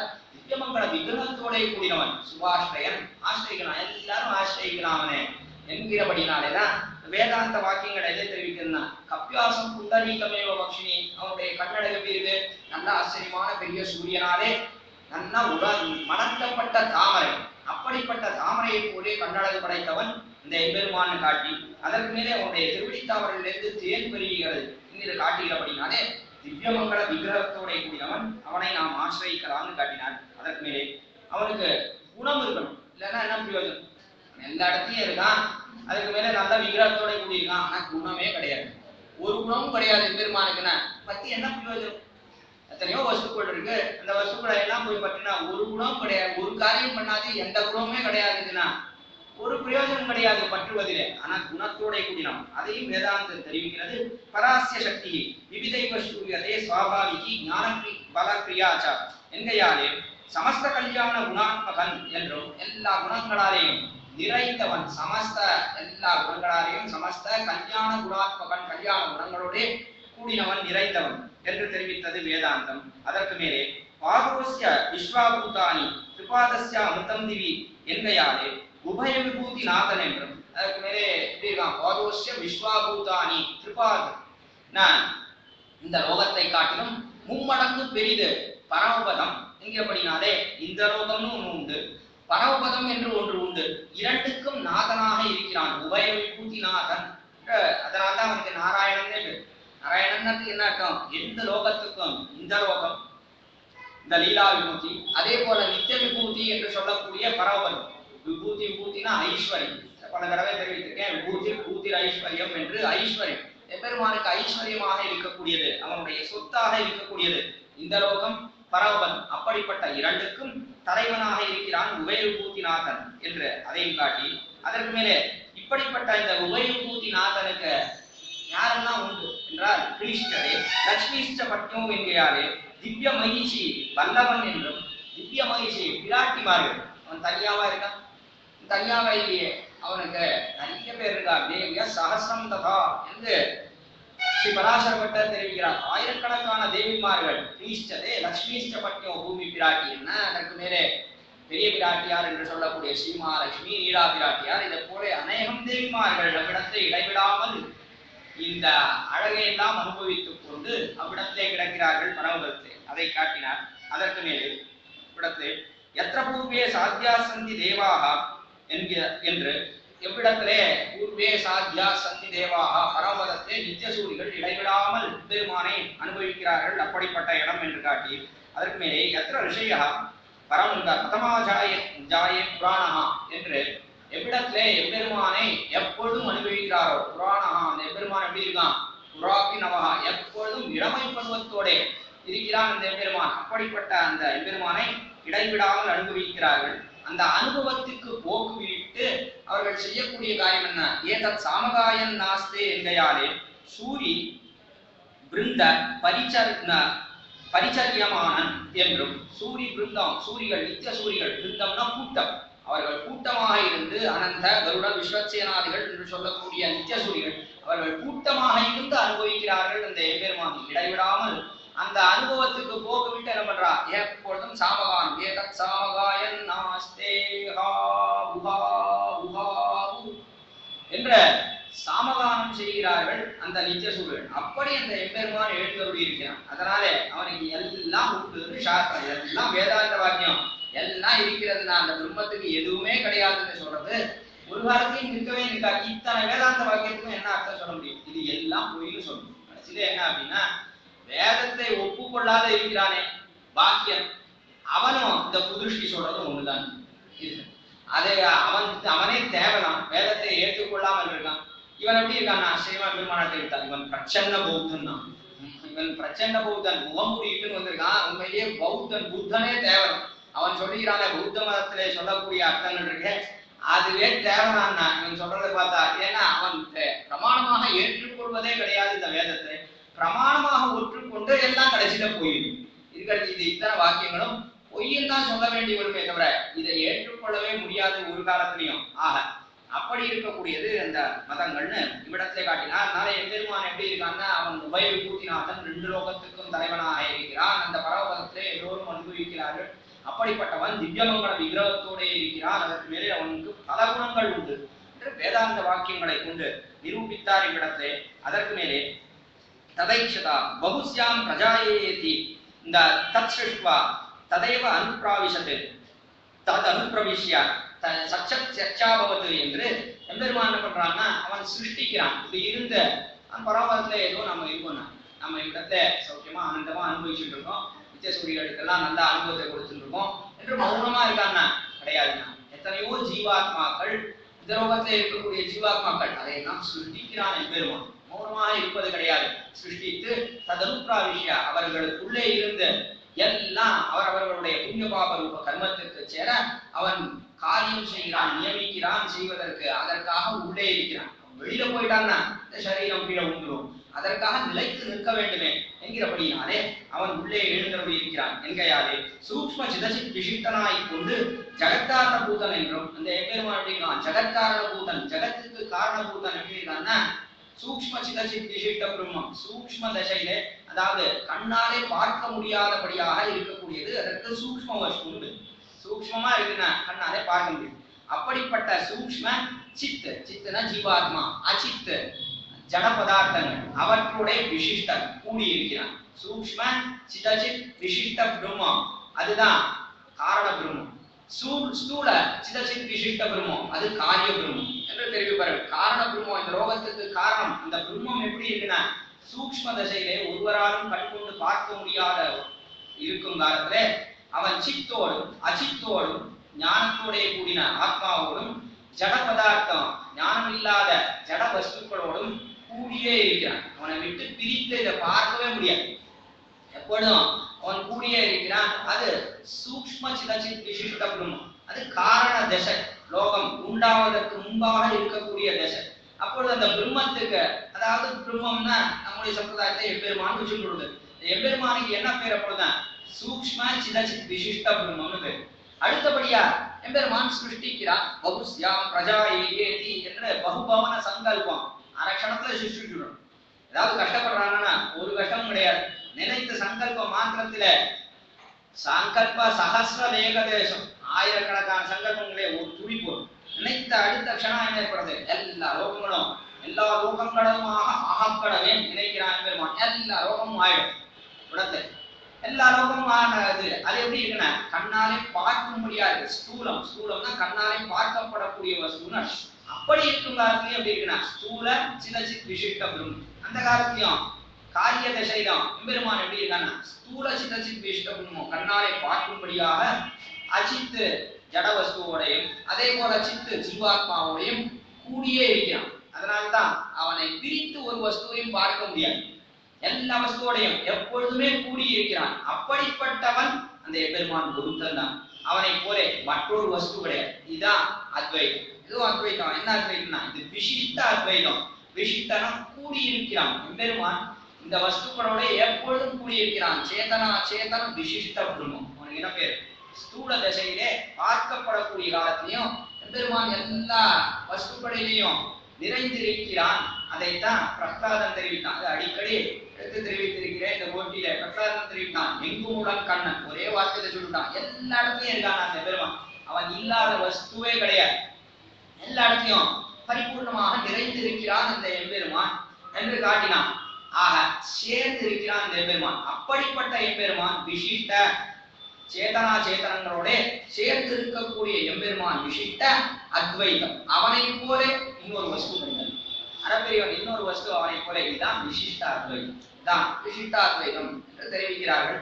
ஆக அதை எடுத்து காட்டுகிறார்களே சூக்ஷ்ம சிதசித் விசிஷ்டனாய் கொண்டு ஜகத்காரண பூதன் என்றும் அந்த எம்பெருமான் ஜகத்தை எல்லாம் சிருஷ்டிக்கிறான் என்றும் மேலே ஏஷ சர்வ பூத அந்தராத்மா அவதபாத்மா திவ்யோ தேவ ஏகோ நாராயணா என்கையாலே சர்வ அந்தர்யாமி என்றும் அதற்கு மேலே என்ன எம்பெருமான் இப்படி இருக்கிறானே காரண தசையிலே எப்படி இருக்கான். அதற்கு மேலே காரிய தசை என்று வந்தால் அதாவது எல்லாத்தையும் உண்டாக்கிறான். அதற்கு காரிய தசை எல்லாத்தையும் சிருஷ்டிச்சுடுறான். சிருஷ்டித்த பிற்பாடு சரி நான் சிருஷ்டிக்கிட்டோம் என்று விட முடியுமான விட முடியாது. அவன் உள்ளே இருக்கணும். இருந்தால் தான் சிருஷ்டித்த வஸ்து நிலைத்து நிற்கும். இல்லைன்னா முழுங்கணும். அது நிற்கவே இருக்காது. எம்பெருமான் இருந்தால்தான் அவன் தான் தரிக்கக்கூடியவன், தரிக்கிறான். அவன் உள்ளே இருந்து தரிக்கவில்லை என்று சொன்னால் அந்த வஸ்து நிற்கவே நிற்காது. அதனால அந்த எம்பெருமான் எப்படி இருக்கான்னா எல்லா வஸ்துக்களுடையும் இருக்கான். அந்தராத்மா அபதபாத்மா திவ்யோ தேவ ஏகோ நாராயணா உள்ள இருக்கானே. அவனுக்கு ஆனா பாவம் தட்டுவதே கிடையாது. இந்த சரீரத்தின் மூலமா ஜீவாத்மா தான் எல்லா பாவத்தையும் சுகருக்கங்களையும் அனுபவிக்கிறானே தவிர எம்பெருமானுக்கு அது தட்டுவதே கிடையாது என்பதையும் பார்க்கிறோம். எங்கேயாது சர்வ அந்தர்யாமி, அவன் அந்தர்யாமியாக இருக்கிறான். முதல்ல எதை தெரிவித்தார்? பரத்வத்தை சொன்னார். எம்பெருமான் காரணபூதன் என்கிறபடினாலே பரத்வத்தை தெரிவித்தார். அடுத்தபடியாக எம்பெருமானுடைய அந்தர்யாமித்வம், அந்தர்யாமியாக எல்லா வஸ்துக்களுடைய உள்ளே இருக்கிறானே அது அந்தர்யாமித்வம், அந்த இரண்டாவது நிலையை தெரிவித்தார். அடுத்தபடியா எம்பெருமானுடைய மூன்றாவது நிலையை இவ்விடத்திலே தெரிவிக்கிறார். அம்பஸ்யபாரே புவனஸ்ய மத்தியே நாகஸ்ய புருஷ்டே மகதோமஹியான் என்கையாலே யூக ரூபேன அவஸ்திதன் என்றும் இந்த எம்பெருமான் எப்படி இருக்கான்? யூக ரூபம். ஆங்காங்கே எம்பெருமான் இந்த அண்டத்துக்குள்ளேயே தன்னை நான்காக பகிர்ந்து கொண்டு வாசுதேவ, சங்கர்ஷண, பிரத்யும்ன, அனிருத்த என்று தன்னை நான்காக பிரித்து கொண்டு 4 இடத்துல 4 சின்ன சின்ன இடங்கள் குடி கட்டி கொண்டு இருக்கிறான். எதற்காக இருக்கான்னா, தேவதைகளுக்கெல்லாம் ஆபத்து என்று வந்தால் அவர்கள் எங்கே போய் முறையிடுவார்கள்? யாருமே சொல்லணுமே. அவர்கள் எங்கே சொல்வா? பரமபத்துக்கோ யாராலையும் போக முடியாது. அப்படி இருக்கும் காலத்துல இவர்கள் எங்கே சென்று முறையிடுவார்கள்? தேவதைகளுக்கு ஆபத்துனா இந்த 4 இடத்துல சென்று முறையிடுகிறார். எங்களுக்கு ஆபத்து, எம்பெருமானை ரட்சிக்கணும், அசுரர்களாரே ஆபத்து என்றெல்லாம் இவர்கள் தெரிவித்த காலத்தை அவ்விடத்திலிருந்து எம்பெருமான் காரியம் செய்ய தொடங்கினான். அவனுக்கு யூகரூபன் என்று பெயர். அந்த எம்பெருமான் அவ்விடத்தை அது மூன்றாவது நிலை எம்பெருமானுக்கு. முதல்ல பரத்துவம் தெரிவித்தார், அடுத்தபடியாக அந்தர்யாமித்துவம் தெரிவித்தார். இப்பொழுது யூகரூபனாக எம்பெருமான் என்று இருக்கிறானே அதை தெரிவித்தார். அடுத்தபடியாக இடத்தை தெரிவிக்கிறார். பிரம்மண்யோ தேவகி புத்ரோ பிரம்மண்யோ மதுசூதனோ அஜாயமானோ பௌத்தா விஜாயத்தே என்கையாலே அனந்த அனந்த அவதாரான் கந்தன் என்றும் அதற்கு மேல எம்பெருமான் பலபடியாக வந்து பிறக்கிறான். பிறவி அந்த எம்பெருமானுக்கு இருக்கிறது. இப்படிதானே எம்பெருமான் இப்படி இருந்துட்டு பேசாம மௌனமா இருக்கானா? தேவதைகளுக்கு மட்டும் காரியம் பண்ணிக்கிறானா என்றால் கிடையாதுனா. அவன் வந்து பிறக்கிறான், வந்து பிறந்து தன்னுடைய வடிவழகை காட்டுகிறான், நமக்காக செய்கிறான். அந்த காரியத்தை எல்லாம் நமக்காக செய்கிறான். வந்து பிறக்கிறான், தன்னுடைய வடிவழகை காட்டுகிறான், தன்னுடைய குணங்களை காட்டுகிறான். என்னை கொள்வார்களோ, என்னை பற்றினா நான் உங்களை எல்லாம் பரவத்துக்கு அழைத்து செல்கிறேன் என்று தெரிவித்து இந்த லோகத்திலே வந்து அவதாரம் செய்கிறான். இந்த அவதாரம் இது 4வது நிலை எம்பெருமான். அடுத்தபடியாக 5வது நிலை. மொத்தம் 5 நிலை தான். பரத்துவம் ஒன்று, வியூகம் ஒன்று, அந்தர்யாமி, அச்சை, அதற்கு மேலே விபவாவதாரங்கள் என்று பார்க்கிறோம். ஒரு 4 தெரிவிச்சுட்டார். பரத்துவம் சொன்னார், வியூகத்துவம் சொன்னார், அதற்கு மேலே அந்தர்யாமித்துவம் சொன்னார், அதற்கு மேலே 4வதாக இவ்விடத்தை அவதாரம் எம்பெருமான் அவதரிக்கிறான் காட்டினான். இப்பொழுது 5வது தெரிவிக்கிறார். இவ்விடத்தை स अयं पुरुषे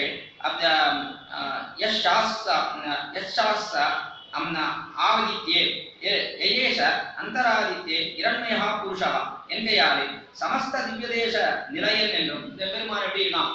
அந்தர்யாதித்ய, அதாவது சூரிய மண்டலத்தின் நடுவிலே இருக்கிறான்.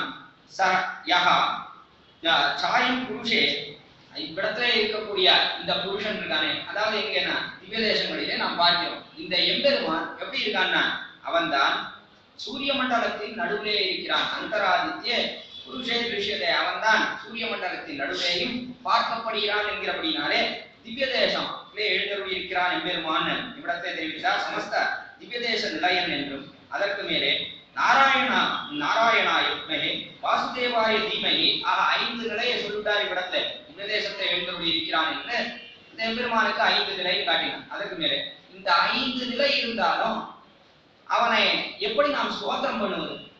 அதாவது அவனுக்கு பேர் வேணுமோ இல்லையோ, பேர் இல்லாமல் எப்படி தெரிவிப்பது? அவனுக்கு இன்னைக்குமே வாட்சம் இருக்கே, அது ரொம்ப உசந்தது தான். ஆனா அதை காட்டும் வாசகம் இருக்கே, அது இன்னும் உசந்தது. வாசகம் அவனுடைய திருநாமம் இருக்கே, அது ரொம்ப உசந்தது. திருநாமம் இல்லாமல் போனால் அவனை எப்படி நாம் சொல்ல முடியும்? அதாவது பேரை கொண்டு சொல்ல வேண்டாம், அவனுக்கு திருநாமங்கள் உண்டு. அடுத்தபடியா அதை எடுத்து காட்டுகிறார். இடத்துல திருநாமத்தை கொண்டுதானே திரௌபதிக்கு ஆபத்திலே புடவை சுரந்தது திருநாமம் மோட்சப்படியில தெரிவிக்கிறார் புலரோகாச்சாரி. திரௌபதிக்கு எது ஆபத்திலே புடவை சுரந்ததுன்னா, அவன் சரணாகி பண்ணினானே கோவிந்த புண்டரீகாட்ச ரட்சமாம் சரணாகதாம்னு சங்க சக்கர கதாபானே துவாரகா நிலையாச்சுதா என்று தொடங்கி நான் சரணாகதி பண்ணுகிறேன்னு சரணாகதி பண்ணினான். ஆனா அந்த சரணாகதிக்கு எது பலன் என்றால், அவ்விடத்திலே சரணாகதிக்கு வஸ்திரம், அதைத்தான் அவள் யாசித்தார். வஸ்திரம் வளர வேண்டும், தன்னுடைய மானத்தை ரட்சித்துக் கொள்ள வேண்டும், மான சம்ரட்சணம் ஏற்பட வேண்டும் என்பதற்காக அவள் பெரிய சபையிலே கூக்குரலிட்டு கதறி அழுதாள் என்பது சரித்திரம் பார்க்கிறோம். ஆனால் அப்பொழுது எம்பெருமான விடத்துல இந்த சரணாகதிக்கு அவன் நேராக வந்தானா நேரா வரவில்லை. என்ன பண்ணாங்க? தன் பேர் காரியம் செய்த ரத்தனை போக்கி தான் நேரே வரவில்லை என்று தெரிவித்தார். அவனுடைய பேர் இருக்க அது காரியம் பண்ணிவிடுச்சு அந்த இடத்துல. அது பேர் அது தன்னுடைய அந்த வஸ்திரத்தை சுரக்கும்படியா பேர் காரியம் செய்ததுன்னா என்ன? பெருமான் அந்த பேர் அந்த ஸ்தானத்தில் இருந்து அவன் வஸ்திரத்தை கொடுத்தானே தவிர தான் நேராக வரவில்லை. திரௌபதிக்கு ஆபத்திலே புடவை சொன்னதுன்னா திருநாமம் இதே என்று காட்டினார் குலரோகாச்சாரியர். திருநாமம் தான் அவளுக்கு அந்த வஸ்திரத்தை கொடுத்தது என்று அற்புதமா அவடத்தை எடுத்து காட்டினார். ஆக திருநாமம் இல்லைன்னா அந்த எம்பெருமானை ஒரு காலத்தையும் நம்மால் அனுபவிக்க முடியாது. அதனாலே இவ்விடத்திலே தெரிவிக்கிறார் அந்த எம்பெருமானுக்கு திருநாமம் உண்டு என்று.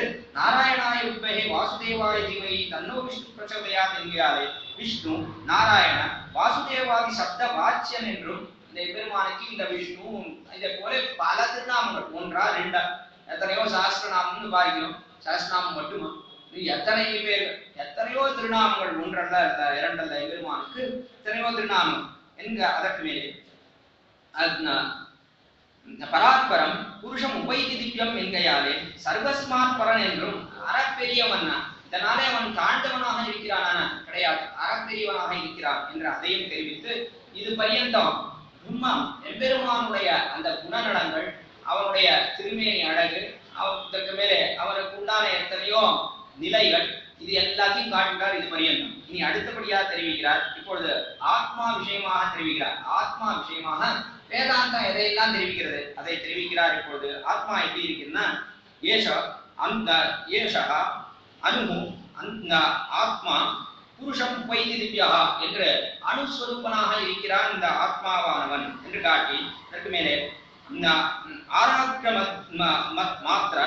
மாத்ரோகி அவரோபி திருஷ்டா என்கையாலே இந்த ஆத்மா எப்படி இருக்குன்னா ஆராக்கிரம்னா ஊசியினுடைய நுனி, அந்த நுனி இருக்க ஊசியினுடைய நுனி எவ்வளவு சின்னதா இருக்கு அந்த அளவுதான் இந்த ஜீவாத்மாவானவன் இருக்கிறான் என்று காட்டினார். அவரோபி திருஷ்டா என்கையாலே பிருதகாத்மா அணுவாய் இருப்பான் என்றும். பிருதகாத்மான கேவலம் ஆத்மா இருக்கானே அவன் எப்படி இருக்கான்? பிருதகாத்மான எல்லாத்தையும் பிரிச்சு விடுறது, சரீரத்துல இருந்து அந்த ஆத்மா விடுவிடுறா எப்படி இருக்கான்? அணுவாய் இருக்கும், அவனை வெட்ட முடியாது அழிக்க முடியாது, அப்படிப்பட்ட அணுஸ்வரூபனா இருப்பான்னு காட்டினார். அப்படிப்பட்ட அணுவாய் இருப்பான் என்றும் அவன் எப்படி இருக்கான்? நித்யானாம் சேதனானாம் என்கையாலே நித்யனாய் இருப்பான் என்றும் எப்பொழுதும் இருக்கான். அவனுக்கு அழிவே கிடையாது, ஜீவாத்மா அழிதான் என்பது கிடையவே கிடையாது. பெருமான் சிருஷ்டிச்சான கிடையாது, எப்பொழுதும் இருக்கக்கூடிய இந்த மூன்று தத்துவங்கள் இருக்கு, சேத்தனம் அச்சேதனம் அதே போல ஈஸ்வர தத்துவம், மூன்றும் எப்பொழுதும் இருக்கக்கூடியது. அச்சேதன தத்துவம் என்ன ஏற்படுதுன்னா மாறுபாட்டை அடைந்து கொண்டே இருக்கிறது. மதத்தை பார்க்கக்கூடியது அது மாறுபாட்டை அடைந்து கொண்டே இருக்கிறது. இது முன்பு மரமா இருந்தது, இப்போ பெஞ்சா இருக்கு, அடுத்தது என்னவா இருக்கு தெரியாது. ஆக மாறுபாட்டை அடைந்து கொண்டே இருக்கிறது அச்சேதன தத்துவமானது. ஆனா ஆத்மா அப்படின்னா ஏக ரீதியா தான், அவனுக்கு மாறுபாடே கிடையாது. அதை காட்டுகிறார். மாறுபாடு எதுல மாறுபாடு ஏற்படும்னா ஞானத்துலதான் மாறுபடும். ஞான சங்கோச்சம் ஞான விகாசம் இதுல மாறுபாடு ஏற்படுறது. ஞான சங்கோச்சம் சம்சாரம், ஞானத்திலே குறை ஏற்படுகிறது. எதன் காரணமா ஏற்படுறதுன்னா இந்த சரீர சம்பந்தம் அச்சேதனத்தோட கூடினபடினாலே ஞானத்திலே குறை ஏற்படுகிறது. குறை ஏற்பட்டா சம்சாரம் வந்து பிறக்கிறான். ஞான விகாசம் அது மோட்சம். ஞானத்துல விகாசம் ஏற்பட்டா நன்னா தெளிந்த ஞானம், பகவானுக்கே சேஷப்பட்டது இந்த ஜீவாத்மா, அவனுக்கே பரமதந்திரப்பட்டது இந்த ஜீவாத்மா என்ற அறிவனை. ஆனால் அப்பொழுது என்ன பண்றது? அதான் பரவபலம். மோட்சத்திலே அந்த ஞானம் தெளிந்து இருக்கிறது. ஒரு காலத்திலையும் அது மறைக்கப்பட்டதல்ல, இங்கே மறைத்து விடுகிறது. இந்த சரீரமானது மறைக்கிறது அந்த ஞானத்தை. பரவபலத்தை எப்படி இருக்குன்னா மாணிக்க குப்பியில இட்ட வழக்கு போல அந்த சரீரமானது பரவபலத்துல நன்னா உள்ள இருக்கிறத நன்னா காட்டுது. ஒரு கிளாஸ் ஜார் இருக்கு, அதுதான் மாணிக்க குப்பி. மாணிக்க குப்பினா புரியறதுக்காக தெரிவித்தேன். இடத்துல ஆங்கிலத்துல சிம்னி விளக்குன்னு பார்க்கணும். அது எப்படி இருக்கு?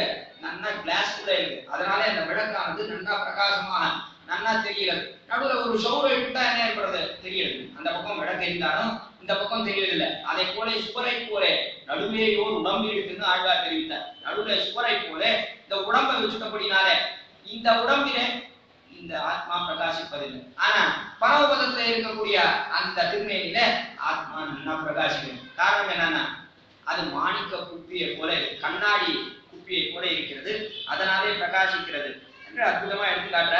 அதனால மாறுபாட்டை அடையக்கூடியது அச்சேதன வஸ்துக்கள். ஜீவாத்மா ஏக ரீதியா இருக்கிறான். அவனுடைய அந்த வடிவிலே மாறுபாடு என்பது கிடையவே கிடையாது. அச்சேதனத்துக்கு தான் வடிவிலே மாறுபாடு. ஜீவாத்மா எப்பொழுதும் அனுஸ்வரூபம் தான், ஏகரீதியா இருக்கான். தவிர அவனுக்கு மாறுபாடு கிடையவே கிடையாது. எங்கேயாரு பிருதகாத்மா அணுவாய் இருப்பான் என்றும், நித்யானாம் சேதனானாம் எங்கேயாரே நித்யனாய் இருப்பான் என்றும், அதற்கு மேலே போக்தா போக்கியம் பிரேரிதாரம் சமத்வா எங்கேயாரே போக்தாவென்றும் இவன் எல்லாத்தையும் அனுபவிக்கிறான். மூன்று வஸ்துக்கள் போக்தா போக்கியம் பிரேரிதாரம் சமத்யா. போக்தா அனுபவிக்கிறான் ஜீவாத்மா. எதை அனுபவிக்கிறான்னா போக்கிய வஸ்துக்கள். எத்தனையோ பதார்த்தம் இருக்கு, சந்தனம் புஷ்பம், எத்தனையோ வஸ்துக்கள். இப்படிப்பட்ட இந்த போக்கிய வஸ்துக்களை ஒருத்தன் அனுபவிக்கிறான். இந்த ரோகத்துல சுவாமி ஜீவாத்மாவை அனுபவிக்கிறான். சரீரம் தானே என்ன சந்தனம் பூசிக்கிறதுன்னா, அதனால சுகத்தை அனுபவிக்கிறவன் யாருன்னா ஜீவாத்மா தானே அனுபவிக்கிறான். சரீரம் அனுபவிக்கிறதே கிடையாது. இப்படி அனுபவிக்கிறதா இருந்தா மிருத சரீரம் செத்து கீழே விழுந்திருக்கு, அந்த சரீரத்துக்கு சந்தனம் பூசினா அப்பா நல்லா சுகமா இருக்குன்னு சொல்லணும். சரீரம் ஒரு காலத்தையும் அனுபவிப்பதில்லை. ஜீவாத்மா தான் ஞானத்தோட கூடினவன், அவன் தான் அனுபவிக்கிறானே தவிர சரீரம் அனுபவிக்கிறதே. அதனாலே போக்தா என்பது எதை காட்டுதுன்னா ஜீவாத்மாவை காட்டுகிறது. போக்கியம் இந்த வஸ்துக்களிலே இந்த ரோகத்திலே இருக்கக்கூடிய பல போக்கிய பதார்த்தங்கள். பிரேரிதாரம் சமத்வா, பிரேரிதா இதை அனுபவிக்கும்படியாக தூண்டுகிறானே அப்படிப்பட்ட ஈஸ்வரன். அதனால இவ்விடத்திலையும் இந்த மூன்று வஸ்துக்களைத்தான் காட்டுகிறது வேதாந்த வாக்கியமானது. இந்த அனுபவிக்கும்படியாக உள்ள அவன் இருக்கான், இந்த ஜீவாத்மாவுள்ள அவன் தூண்டுகிறான். இந்த வஸ்துக்களை அனுபவிக்கும்படியாக அவன் தூண்டுகிறான். ஒருவேளை இந்த பரமாத்மாவிடத்திலே புறப்பட்டு போயிட்டா இந்த ஜீவாத்மா அதுக்கு ஞானம் இருந்தும் ஒன்றும் பிரயோஜனம் இல்லை. அது கீழே உண்டு, ஒன்றும் நிலைத்து நிற்கவே முடியாது. அவன் நிற்கிறபடினால்தான் நிலைத்து நிற்கிறது. அதனால அவன் தான் தூண்டுகிறான் அனுபவிக்க முடியாது. அப்படின்னா அர்த்தம் உள்ளே அவன் இருக்கிறான், தரித்து நிற்கிறான் அர்த்தம். போக்தா போக்கியம் பிரேரிதாரம் சமத்வா எங்கேயாலே போக்தாவென்றும், அதற்கு மேலே பிருதகாத்மானம் பிரேரிதாரம் சமத்வா எங்கேயாலே சர்வேஸ்வரனில் வேறுபட்டிருப்பான் என்றும். பிருதகாத்மா தனிப்பட்ட ஆத்மாவை எடுத்து பார்த்தால் பிரேரிதாரம் சமத்வா அந்த ஆத்மாவை தூண்டக்கூடியவன் ஒருத்தன் என்று சொல்லுகிறபடினாலே ஜீவாத்மா வேறு பரமாத்மா வேறு என்பது தன்னடையே நமக்கு கிடைக்கிறது என்று சர்வேஸ்வரனில் வேறுபட்டிருப்பான் இந்த ஜீவாத்மா என்றும் காட்டி, அதற்கு மேலே வாசுபர்ணா சஞ்சாசகாயோ தயோரண்ய பிப்பலம் சுவாத்பத்தி என்கையாலே கர்மபல போக்தாவென்றும் கர்மத்தை அனுபவிக்கிறான். பல தடவை தெரிவித்திருக்கிறேன். ஒரு மனம் வேதாந்த வாக்கியம் இது. வாசுபர்ணா சஞ்சாசகாயோ சமானம் விருட்சம் பரிஷத்வஜாதே தயோரண்ய பிப்பலம் சுவாத்பத்தி அனஷ்டனோ உபசாகசீதி என்பது அபிஷாகசீதி என்பது வேதாந்த வாக்கியம். எப்படி இருக்குன்னா ஒரு மரம், அதுல இரண்டு பறவைகள். ஒரு பறவையானது அந்த மரத்தில் இருக்கக்கூடிய பழங்களை எல்லாம் நன்றாக புஜிக்கிறது, அதை அனுபவிக்கிறது. இன்னொரு பறவை எதையுமே அனுபவிப்பது கிடையாது. ஆனா இந்த பழத்தை எல்லாம் நல்லா சாப்பிடுறது. அந்த பறவை என்ன ஏற்படுறதுன்னா அதுக்கு இறகெல்லாம் போய் கொஞ்ச காலத்தை கிளமா போடுறது. இந்த பறவை எதையுமே அனுபவிக்காத இருக்கு. அந்த பறவை எப்படி இருக்குன்னா அது நன்னா இருக்கு, நன்னா திருடமா இருக்கு, அதுக்கு எந்த குறைவும் கிடையாது, அது நன்றாக இருக்கு. ஏன் சுவாமி அந்த மரத்துல இருக்கிற பழம் நன்னாலியா, அது என்ன சரியா ஆச்சாரமா பண்ணது இல்லையா அந்த மரம், அதனாலே அது எல்லாம் இறகெல்லாம் உடைஞ்சு போயிட்டாது என்று கேட்டால் அதான் அர்த்தம். மறை என்று வேதத்துக்கு பேர், அது மறைத்து தெரிவிக்கிறது. ஏன் மறைன்னு பேர் வேதத்துக்குன்னா அங்கங்க மறைக்கும்.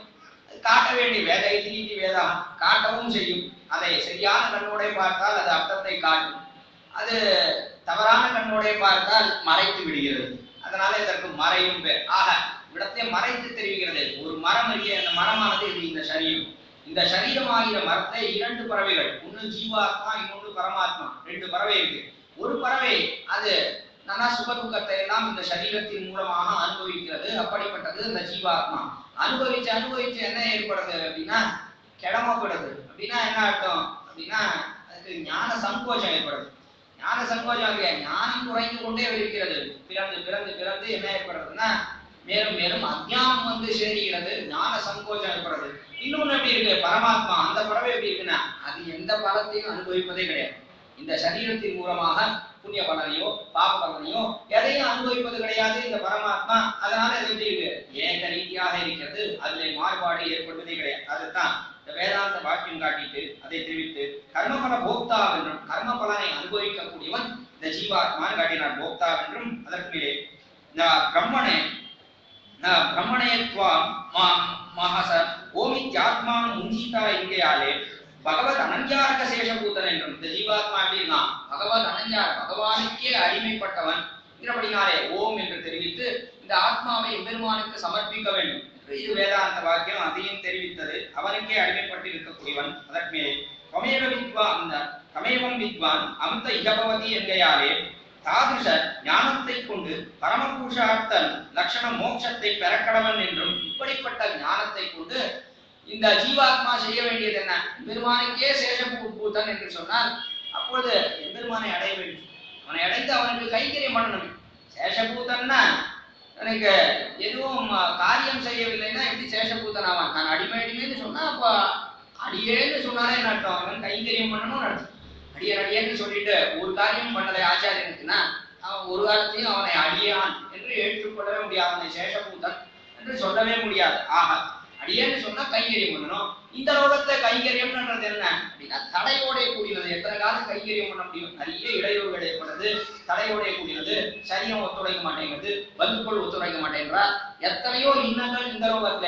அதே பரமபதத்தை அடைந்தோம் என்று சொன்னால் பிற்பாடு இடைவிடாமல் இவனுக்கு கைங்கரியம் ஏற்படுகிறது. அதனாலே அத்தை புருஷார்த்தம் இவனாலே அடைய தகுந்ததாக இருக்கக்கூடிய இடம் எதுனா பரமபதம் தான். அதனாலே அதை அடைய வேண்டும் என்றும் காட்டுகிறது. பரமபுருஷார்த்த லட்சண மோட்சத்தை பெறக்கடவன், அதை அடைய கடவன் என்று தெரிவித்து இது இத்தனை பரியந்தம் ஜீவாத்மாவுக்கு உண்டான குணநலங்கள். அவன் எப்படி இருக்கான் எல்லாத்தையும் காட்டுகிறார். நீ அச்சேதனத்தை பற்றி தெரிவிக்கிறார். அச்சேதனம் எப்படி இருக்குன்னா சமானம் விருஷம் பரிஷஸ்பஜாதே என்கையாலே அச்சித்து சமானம் விருஷம் ஒரு மரம் இருக்கே அது இந்த சரீரம், அதான் அச்சேதம். அப்படிப்பட்ட இந்த அச்சேதனமான இந்த சரீரம் அது என்கையாலே அச்சித்து ஈஸ்வரனுக்கு கிரீடா பரிகரமாய் இருக்கும் என்றும், கிரீடா பரிகரம் அது விளையாட்டுக்காக வைத்துக் கொண்டிருக்கிறான். இந்த அச்சேதனம் எப்படி இருக்கு அப்படின்னா விளையாட்டுக்காக இருக்கக்கூடியது. இந்த எம்பெருமானுக்கு மரம்னு சொன்னா அதுல பறவை என்ன பண்றது? ஆனா விளையாடும், இங்க எங்கேயும் சஞ்சாரம் பண்ணி விளையாடும். அப்படி கிரீடா பரிகரம் இது கிரீடைக்காக அவனுக்கு விளையாட்டுக்கு விஷயமாக இருக்கக்கூடியது இந்த அச்சேதனம் என்று தெரிவித்து அதற்கு மேலே ஆகாஷாத் வாயு வாயுர் அக்னி அக்னேராபா அபியபிருத்திவி என்கையாலே இந்த ஆகாசத்திலிருந்து ஆகாஷாத் வாயு ஆகாசத்திலிருந்து வாயு உண்டாகிறது. அதற்கு மேலே வாயுர் அக்னி வாயுவிலிருந்து அக்னி உண்டாகிறது.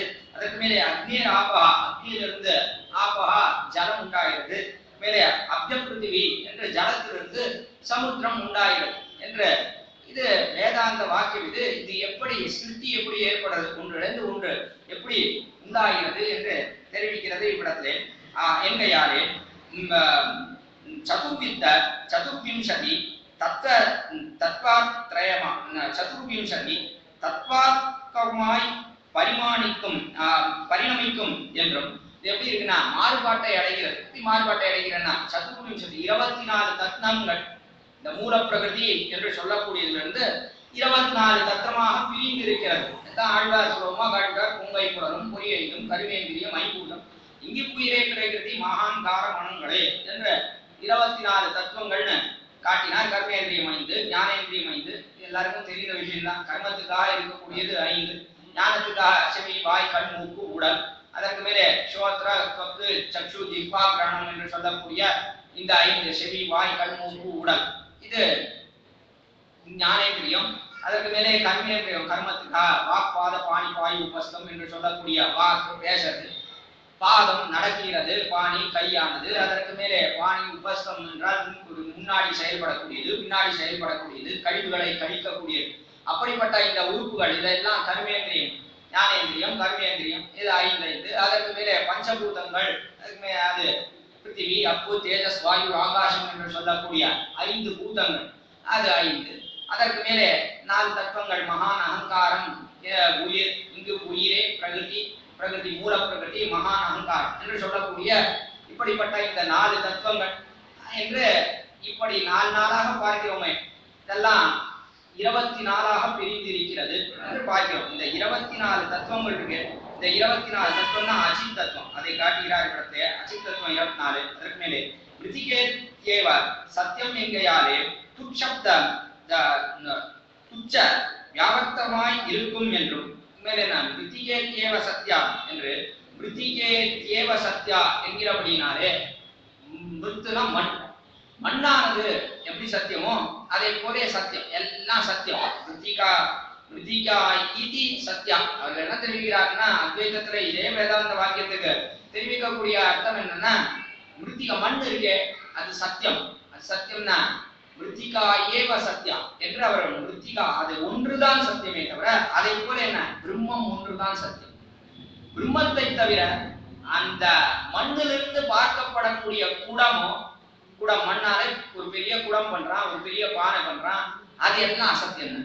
அதே போல இந்த லோகத்திலே எல்லாம் பார்க்கிறோமே அது எல்லாம் அசத்தியம். இதே வேதாந்த வாக்கியம் தான். இதுக்கு அவர்கள் தெரிவிக்கக்கூடிய அத்வைத பரமாக தெரிவிக்கக்கூடிய அர்த்தம் மிருத்திகாத்யேவ சத்தியான மிருத்ய மண்ணை போலே ஒன்றுதான் சத்தியம். மிருத்திகா ஏவ சத்தியான்னு இல்லை, அப்படி அர்த்தம் இல்லை. எம்பெருமானார் தெரிவிக்கிறார் மிருத்திகா இவ சத்தியம். அதை போல மண்ணு எப்படி சத்தியமோ அதே போல என்ன மண்ணு பார்க்கிறோம், இங்க இந்த லோகத்தை பார்க்கக்கூடிய வஸ்து மண் அது எப்படி சத்தியமோ அதே போலதான் மற்ற வஸ்துக்கள் எல்லாமே சத்தியம் தானே தவிர எதுவுமே பொய் கிடையவே கிடையாது. எத்தையுமே பொய் என்று சொல்ல முடியாது. காரணம் என்ன? பொய்ன்னு சொன்னா இத்தனை வேதாந்த வாக்கியங்கள் கீழே சொன்னாரு, இது அத்தனையும் தள்ளும், இது அத்தனையும் ஏற்றுக்கொள்ளவே முடியாது. இதற்கு அபார்த்தம் தான் சொல்ல வேண்டும், அர்த்தமே சொல்லவும் முடியாது, தள்ளிவிட வேண்டியதுதான். ஆக அப்படி சொல்ல முடியாது. மிருத்திகா மண் எப்படி சத்தியமோ அதே போல எல்லா பதார்த்தங்களும் பார்க்கப்படக்கூடிய எல்லா பதார்த்தங்களும் சத்தியம்னு காட்டினார் எம்பெருமானார். அதைத்தான் இவ்விடத்தை தெரிவிக்கிறார். இங்கேயாலே துச்ச வியாவர்த்தமா இருக்கும் என்றும் துச்சம் ஒன்றும் இல்லாதது என்று சொல்ல முடியாது. மண் எப்படி சத்தியமோ அதே போல எல்லா வஸ்துக்களும் சத்தியம் தான். அச்சேதன பதார்த்தங்கள் எல்லாம் பார்க்கிறோமே அது எல்லாம் என்ன, இந்த ஒரு பதார்த்தத்தை பார்த்தா இது சத்தியம் அல்ல, இதற்கு முன்பு ஒரு உலோகம் ஸ்டீல், இதை ஸ்டீல்னு வச்சுப்போம், இது ஸ்டீலால் ஆனதுன்னு ஸ்டீல்னு ஒண்ணு பார்க்கிறோமே, இரும்புன்னு பார்க்கிறோமே, அந்த இரும்பு ஒண்ணுதான் சத்தியம். இந்த இரும்பாலே ஆனப்பட்ட இந்த வஸ்து பொய்ன்னு சொல்ல முடியுமா? ஒரு காலத்தையும் சொல்ல முடியாது. அந்த இரும்பு சத்தியம் தான், இது பார்க்கக்கூடிய வஸ்து இதுவும் சத்தியமா தானே இருந்தான். அதனாலே இதுவும் சத்தியம்தான் என்று இவ்விடத்தை அற்புதமா எடுத்து காட்டுகிறார். அதனாலே துச்ச வியாவர்த்தம், துச்சம்னா ஒண்ணும் இல்லாதுன்னு அர்த்தம். அதுக்கு மாறுபாட்டாக எல்லாம் இருக்கிறது.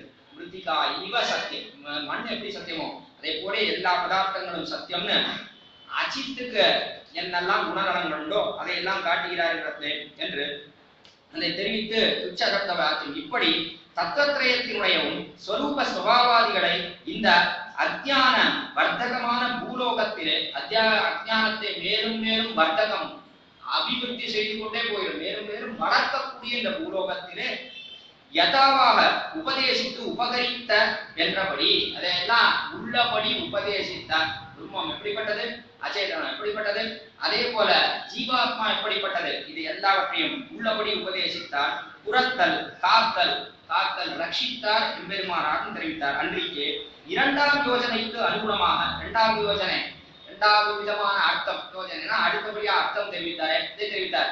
ஆத்மா ஸ்வதந்திரன், யாருக்கும் அடிமைப்பட்டதல்லன்னு இரண்டாவது போயிருக்க அதற்கு சேர இப்பொழுது தெரிவிக்கிறார். அனுகுணமாக பொருளை துறந்து ஊதலத்தே மெய்யை புறக்கும் என்றதற்கு ஸ்வஸ்வாதந்திரியாதிகளை ஸ்வ உபதேசத்தாலே ஓட்டுவித்து எல்லாத்தையும் நம் இந்த ஜீவாத்மா இருக்கக்கூடியவன் தான், அவன் சத்தியம்தான், ஆனா அவன் ஸ்வதந்திரன் என்கிற அந்த வாதம் இருக்கே அதை ஓட்டுவித்தார் எம்பெருமானார். அவன் ஸ்வதந்திரன் அல்ல, எம்பெருமானுக்கே அடிமைப்பட்டவன் என்று தெரிவித்தார். ஸ்வ உபதேசத்தாலே ஓட்டுவித்து இந்த பூலோகத்திலே சதைக ரூபனாய் சத்திய சப்த வாச்சியனான ஆத்மாவை ஏகரீதியா இருக்கக்கூடிய ஆத்மா, அதற்கு மேலே சத்தியமாக இருக்கக்கூடிய ஆத்மாவை ரட்சித்தருளினான் என்று பொருளாக கடவது. அப்படிப்பட்ட இந்த ஆத்மாவை ரட்சித்தருளினான் எம்பெருமானார், அவர் ரட்சித்தார் என்று ரட்சித்தருளினார் என்று பொருளாக கடவுதுன்னு காட்டினார். அப்படிப்பட்ட ராமானுஜன் இருக்க அந்த எம்பெருமானார் வேதமார்க்க பிரதிஷ்டாபனாச்சாரிய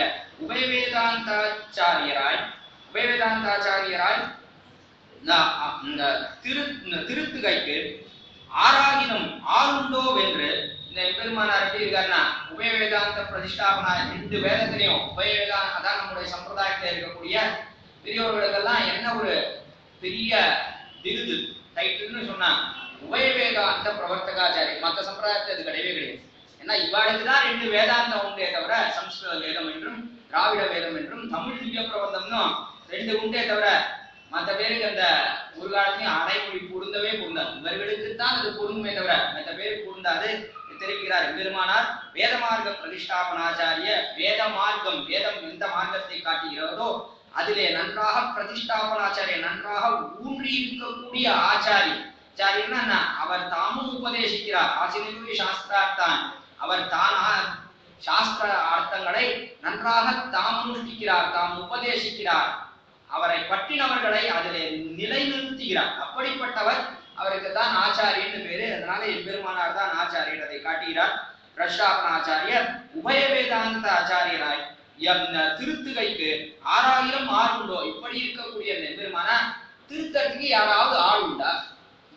பார்த்துன்னு தெரியறாங்க. யாரும் கிடைக்க மாட்டேன்னா இந்த லோகத்துல. இருந்த காலத்துல நிறைய பேர் கிடைச்சா அப்புறம் என்ன, எல்லாம் குறைந்து விட்டது என்று பார்க்கிறோம். ஆளுண்டோ என்று எதிர் சூழல் பூக்கு வழிபார்த்து கொண்டு நிற்க செய்தே. எதிர் சூழல் பூக்கு தெரிகிறார். யாராவது திருத்தத்துக்கு யாராவது கிடைக்கிறா? இந்த அர்த்தங்கள்லாம் யாராவது நம்ம சொல்றதெல்லாம் ஏத்துப்பாடா என்று அவரும் திரிந்து பார்க்கிறார். அதை தெரிவிக்கிறார். எதிர் சூழல் பூக்கு எம்பெருமான் தெரிந்தார். ஆழ்வார் தெரிவிக்கிறார். நம்மாழ்வார் எதிர் சூழல் பூக்கோ எனக்கோர் பிறப்பும் எனக்கே அருள்கள் செய்ய விதி சூழ்ந்ததா எனக்கேடம்மா தெரிவிக்கிறவனை தெரிவிக்கிறார். எதிர் சூழல் பூக்கு எம்பெருமான் எதிர வந்து நிற்கிறான். என்னை கொள்வாருண்டோ. லோகத்துல இருக்கிறவெல்லாம் என்ன யாரும் கொள்ள மாட்டேங்கிறா. கண்ணன் கீதையில நிந்திக்கிறான். அவஜானந்தி மாம் மூடாக மாம் சிந்தன் மாசுதம் பரம்பாவம் அஜானந்தகா மமபூத மகேஸ்வரம் என்று எல்லாரும் முட்டாள்கள். அவஜானந்தி, என்னை யாரும் அறிந்து கொள்ள மாட்டேங்கிறார். மாம் மூடாக, என்னை அறியாத முட்டாள்கள். மானுஷியம் ஏதோ மனித வடிவிலே நான் வந்துட்டேன் என்றபடினாலே என்னை அறிந்து கொள்ள மாட்டேன் என்கிறார்களே என்று வருத்தத்தோட தெரிவிக்கிறான் கண்ணபிரான் இடத்திலே என்று பார்க்கிறோம். ஆக இப்படி இருக்கக்கூடிய இந்த பகவான் இருக்கானே, இப்படி எம்பெருமானாரும் எதிர் சூழல் புக்கு எம்பெருமான் திரிந்தா அவனுக்கு கிடைக்கணும்னு யாரும் கிடைக்கல. எம்பெருமானார் திரிந்தார். அதே போல அவரும் திரிகிறார். யாராவது இந்த அர்த்தங்களை எல்லாம் கொள்வாருண்டா என்று அவரும் திரிந்தார். ஆனா அவருக்கு தேவைதான் எம்பெருமானை காட்டணும். எம்பெருமானாருக்கு தேவை. எம்பெருமான் வந்து பிறந்தானே, எத்தனை பேர் கிடைச்சானா? கிருஷ்ணாவதாரத்துல எத்தனை பேர்? 18 நாளாம் பெரும் கூட்டம். 18 பேர். 100 வருஷம் இருந்தா 18 பேர். அதுவும் கிடைச்ச அதிகாரிகளை பார்த்தா ததிபாண்டன், தயிர் பானை, பிசாசம், கண்டாகர்ணன், மணிகர்ணன் எல்லாம் மாம்ச விருந்திட்டவன். சரிமா பேரிடறார். மாம்ச விருந்திட்டவன். இப்படி எத்தனையோ பேர் ஒண்ணுக்கும் உதவா கரைகளா குடிச்சிட்டு போனா பெரும் கூட்டமாக. என்ன 18 பேர் கிடைச்சா அவ்வளவுதான், தவிர யாரும் கிடைக்கல. ஆனா அதுக்கு எம்பெருமானாருக்கு எத்தனையோ ஆயிரக்கணக்கான லட்சக்கணக்கான பேர் கிடைத்தார்கள்னு இடத்தை தெரிவிக்க வேண்டும். ஆக எதிர்சூழலுக்கு வழிபார்த்து கொண்டு நிற்க செய்தே வேறு நம்மை உயர்கொள்ள வந்த தெய்வம். வேறு எந்த தெய்வம்? ஏதாவது நம்ம உச்சிமன அடையும்படியான தெய்வம் ஏதாவது கிடைக்குமா? இந்த லோகத்துல இருக்கிறவாள்லாம் திரிகிறார்கள். இதெல்லாம் ஆச்சரியம். அனாதி பாப வாசனா தூஷித அசேஷ சேமுஜீகராய் அவர் பக்கல் சஜாத்திய புத்தியை பண்ணி அனாதி பாபம். காரணம் என்னன்னா அனாதி பாபம், எல்லையற்ற பாபம், எத்தனையோ காரணமாக இருக்கக்கூடிய பாபம். இந்த பாபத்தின் காரணமாக அதனாலே தூஷிக்கப்பட்டு அதனாலே மாறி மாறி பிறந்து என்ன ஏற்பட்டன? அசேஷ சேமுஷீகராய் புத்தியே நல்ல சத்புத்தியாக இல்லை. ஏதோ விஷயத்திலே புத்தி போகிறது. அதனாலே அவர் பக்கல் சஜாத்திய புத்தியை பண்ணி அதனால என்ன பண்றா? அவர்னா எம்பெருமானா ராமானுஜர் பக்கத்துல நம்ம போல மனுஷன் இருந்தாருன்னா என்ன பெரிய ஒண்ணுமில்லை, நம்ம போலதான் இவரும் ஒருத்தர் என்று நினைப்பதற்கு காரணம் என்னன்னா நம்முடைய பாவம் தான் காரணம். அதை காட்டுகிறார். புத்தியை பண்ணி அவர் உபதேசத்துக்கு இசையாதே எங்களை உச்சீவிப்பைக்கு சமர்த்தரமான வேறொரு தெய்வம், வேற ஏதாவது தெய்வம் உண்டா? அவருடைய உபதேசத்துக்கு இசையாமல் வேற ஏதாவது நம்மை உச்சீவனம் அடையும்படியாக செய்யக்கூடிய தெய்வம் ஏதாவது உண்டா என்று இவர்கள் எல்லாம் தெரிவிக்கிறார்கள் என்று தெரிவித்து வருத்தத்தோட தெரிவிக்கிறார். இங்கு யாது என்று உணர்ந்து இந்த பூமியிலே ஏதோ வென்று தேடி தடுமாறி, இந்த பூமியிலே எது இருக்கிறது, எப்படிப்பட்ட தெய்வம்னு தேடி தடுமாறி அதற்கு அப்படிப்பட்ட தெய்வத்தை நபியாதே மிகவும் உடம்பு உணர்ந்து, அப்படிப்பட்ட தெய்வம் எதுவும் கிடைக்காமல் உடம்பு என்னாது உஷ்ணத்திலையும் வெயிலையும் மழையிலையும் எங்கேயும் சுத்தி திறந்து உணர்ந்து போய் கிளேசித்து மிகவும் வருத்தப்பட்டு அவமே அறியப்படா நிற்பர். இவ்விஷயம் எனக்கு உத்தேசம் என்று பற்றி உஜ்ஜீவித்து போகைக்கு உறுப்பான இவ்விஷயம் எனக்கு உத்தேசம் என்று எம்பெருமானாராகிய விஷயம் எனக்கு உத்தேசம்னு அதை பற்றி அண்ணா வாழ்ந்து போலாம், உஜ்ஜீவித்து போலாம், உஜ்ஜீவனத்தை அடையலாம். ஆனால் அது இல்லாமல் யதாஞானத்தை லபிக்க பெறாத, சரியான ஞானத்தை இவர்கள் அடையாமல் லபிக்க பெறாத உங்களுக்கு உஜ்ஜீவனகரம் இல்லை என்று சொன்னாலும், உங்களுக்கு சரியாக ஞானம் இல்லை, அது உங்களுக்கு ஒரு காலத்தையும் உஜ்ஜீவனத்தை கொடுக்காது என்று தெரிவித்தாலும் கூட, உபதேசித்தாலும் கூட வியர்த்தமே. இனி நமக்கு ரட்சகராவார் யார் ஒருவரும் இல்லையே என்று வியர்த்தம், அனாவசியமா இனி நமக்கு ரட்சகராவார் யாரும் இல்லையே. எம்பெருமானார் நிற்கிறாரே சுவாமி, அவர்தான் இருக்காரு. எங்க இருக்காரு எம்பெருமான்? இதோ இங்க இருக்கார். இல்ல இதோ இங்கே எழுந்திருக்கார். இருக்கும் காலத்துல எங்க இருக்காருன்னு வியக்தமா தேடி திரிஞ்சு அனாவசியமாக சுத்த வேண்டிய அவசியம் என்ன? அதை கேட்கிறார். ரட்சகர் ஆவார் யார் என்று வியக்தமே இனி நமக்கு ரட்சகர் ஆவார் ஒருவரும் இல்லை என்று சம்சயப்படா நின்றார்கள். இவர்கள் அனாவசியமான சம்சயப்படுகிறார்கள். சந்தேகம், ஐயம், சம்சயம், இது அனாவசியமான சந்தேகம், சம்சயம் தானே தவிர வேறொன்றுள்ள தெரிவிக்கிறார். வையத்துள்ளோர் நல்ல அறிவிழந்தே பூலோகத்திலே இருக்கிற சேத்தனர்கள் நல்ல பரிசுத்த ஞானத்தை இழந்து, நல்ல பரிசுத்தமான ஞானம் அதை இழந்து போனார்களே. ரொம்ப வருத்தப்படுறார். அதை இழந்து போயிட்டாரு. வையத்துள்ளோர் இந்த பூலோகத்துல இருக்கிறவா நல்ல அறிவிழந்த, நல்ல அறிவு பரிசுத்த ஞானத்தை இழந்து போனார்களே. அத்தாலே நம்முடைய உபதேசமும் வெறிதே தலை கட்டிட்டு. அதனால என்ன? நம்முடைய உபதேசமும் வெறிதே, ஒன்னும் வியர்த்தம், ஒன்னும் பிரயோஜனம் இல்லாமல் தலை கட்டுகிறதே தவிர வேறொன்றுள்ளை. சம்சயாத்மா வினஷ்யதி என்ன என்று இவர்கள் நசித்து போனார்களே. ஐயோ, சம்சயாத்மா, சம்சயப்பட்டுட்டே இருந்தா என்ன இருக்கணும்? இதெல்லாம் சரிதானே? வேதத்துல சொன்ன அர்த்தம் தான் சரிதானா? பூர்வாச்சாரியர்கள் நம்முடைய ஆழ்வார்கள் சொன்ன அர்த்தம் தான் சரிதானா? எம்பெருமானார் காட்டுற அர்த்தம் சரிதானா? இப்படி சம்சயப்பட்டுட்டே போனா என்ன ஏற்படும்? கடைசியில விநாசத்தை தான் அடைவனை தவிர வேறொன்று கிடையாது. ஐயோ என்று சர்வபூத சூழ்த்தாயாலே, ஐயோ என்று இறங்குகிறார் திருவரங்கத்தமுதனார். ஐயோ, இப்படி இவர்கள் கிளேசப்படுகிறார்களே, துக்கப்படுகிறார்களே என்று இறங்கி சர்வபூத சூழ்த்தாயாலே எல்லாரிடத்தையும் சுகுத்து சோபனமான ஹிருதயத்தோட கூடினார். சோபனம் ஹிருதயம் எஸ்ய சகா சுகுத். சுகுத்னா என்ன? எல்லாத்தையும் சோபனமான ஹிருதயம், எல்லாரும் நல்லா வாழணும், நன்றாக இருக்க வேண்டும் என்கிற எண்ணத்தோட கூடியிருக்கிறபடினாலே உபதேசிக்கிறார். இவ்விடத்தை சூழ்த்தாகையாலே, எல்லா இடத்தையும் சூழ்த்தாகையாலே அவர்களுக்காக அமுதனார் அவசாதப்படுகிறார் காணும் என்று தெரிவிக்கிறார். அவர்களுக்காக மிகவும் அவசாதம், வருத்தத்தை அடைகிறார். ஐயோ, இப்படி தேடி திரிகிறார்கள். எம்பெருமானார் இருக்கும் காலத்திலே யாரையோ தேடி திரிகிறார்களே, வருத்தப்பட்டு தெரிவிக்கக்கூடிய அற்புதமான பாசம். எத்தனை விசேஷார்த்தங்கள் சாரார்த்தங்களை வாரி வருஷிக்கிறார் இவ்விடத்தை புல்லரோகம் செய்ய. எத்தனை பிரமாணங்கள் எடுக்கக்கூடிய பிரமாணத்துக்கு ஆதரமே தெரியல. அநேகம் சோர்ஸ் எங்கேருந்து எடுத்திருக்காருன்னே தெரியல. அத்தனை பிரமாணம் ஒவ்வொரு பாட்டிலையும் எடுத்து அற்புதமாக தெரிவிக்கிறார் இடத்துல. அது அவருக்கே உண்டான தனிப்பட்ட பெருமை. ஆக இந்த பாசுரத்தை சொல்லப்பட்ட தேர்ந்த அர்த்தம் என்னன்னா, பொய்யை சுரக்கும் பொருளை துறந்து, பொய் எல்லாம் மற்ற பதங்களிலே சொல்லக்கூடிய அந்த பொய்யை எல்லாம் அவர்கள் நிறைய வாரி வருஷிக்கிறார்களே, அவற்றை எல்லாம் சுரக்கும், அதையெல்லாம் தெரிவிக்கக்கூடிய பொருளை துறந்து, அப்படிப்பட்ட அந்த அர்த்தங்களை எல்லாம் துறந்து அதெல்லாம் ஓட்டினார் எம்பெருமான. மெய்யை பறக்கும் இராமானுஜன், மெய்யான அர்த்தம், சத்தியமான அர்த்தத்தை சொல்லக்கூடிய எம்பெருமானார் இராமானுஜன் நிற்க அவர் எழுந்தருளி இருக்கும் காலத்து வையத்துள்ளோர், இந்த லோகத்தை இருக்கக்கூடியவர்கள், இந்த லோகத்தை எது இங்கே யாது தெய்வம் இருக்கிறது, என்ன தெய்வம் இருக்கு என்று அவமே ஐயப்படா நிற்க, வியர்த்தமாக தங்களையும் கஷ்டப்படுத்திண்டு மற்ற பேரையும் கஷ்டப்படுத்திண்டு ஏதாவது தெய்வம் இருந்தா சொல்லுங்க, ஏதாவது எனக்கு பரிகாரம் செய்யக்கூடிய தெய்வம், எனக்கு உஜ்ஜீவனத்தை காட்டக்கூடிய வழி ஏதாவது தெய்வம் இருந்தா சொல்லுங்க என்று அனாவசியமாக தாங்களும் கஷ்டப்பட்டு மற்ற பேரையும் கஷ்டப்படுத்திண்டு இப்படி சுத்தி திரிகிறார்களே, என்ன பிரயோஜனம்? நின்ன வாதிக்கிறான் நிற்க மற்ற தெய்வம் நாடுகிற ஆழ்வார் அதே விஷயமாக வருத்தப்பட்டு தெரிகிறார். எம்பெருமான் பெரிய நின்ன ஆதிக்கிறான், பெரிய பர்வதத்தை போலே சுண்ணம் போல் நின்ன வாதிக்கிறான் இருக்க, பெரிய மலையை போல ஆதிக்கிறார். ஊர்ல நின்றுட்டே இருக்க மற்ற தெய்வம் நாடுகிற, வேற ஏதாவது தெய்வம் உண்டா, நமக்கு ஏதாவது நல்லது பண்ணக்கூடிய தெய்வம் உண்டான்னு தேடி திரிகிறார்களே, என்ன ஆச்சரியம்! எம்பெருமான் எழுந்தொழியிருக்கா, எம்பெருமான் இருக்கணும்னா அவன் நின்றுட்டே இருக்கான், அவர்களுடன் எம்பெருமானார் இருக்கும் காலத்தை இன்னொரு தேவதையை தேடி போவானே என்று அற்புதமாக தெரிவித்து தலை கட்டக்கூடிய ஆச்சரியமான பாசுரத்தை அனுசந்தானம் செய்ய பிரார்த்திக்கிறேன். பொய்யை சுரக்கும் பொருளை துறந்து இந்த பூதலத்தே மெய்யை புறக்கும் இராமானுஜன் நிற்க, வேறு நம்மை துரிய கொள்ளப்பட்ட தெய்வம் இங்கையாது என்று அகர்ந்து அவமே உணர்ந்து அவமே ஐயப்படாதிருப்பர். மையத்துள்ளோர் நல்ல அறிவிழந்தே ஆழ்வார் திருடிகளே சரணம், எம்பெருமானார் திருடிகளே சரணம், ஜீயர் திருடிகளே சரணம், புள்ளரோகம் ஜீயர் திருடிகளே சரணம். சுவாமி விடத்தை இத்தனை காலம் பொறுமையாக அடியனுடைய புன்சுருப்படையும் கேட்டுக்கொண்டு எழுந்தருளி இருந்தார்னு சொன்ன அவருடைய அந்த திருவுள்ளத்துக்கு என்ன தெரிவிப்பதுன்னு அடியனுக்கு தெரியவில்லை.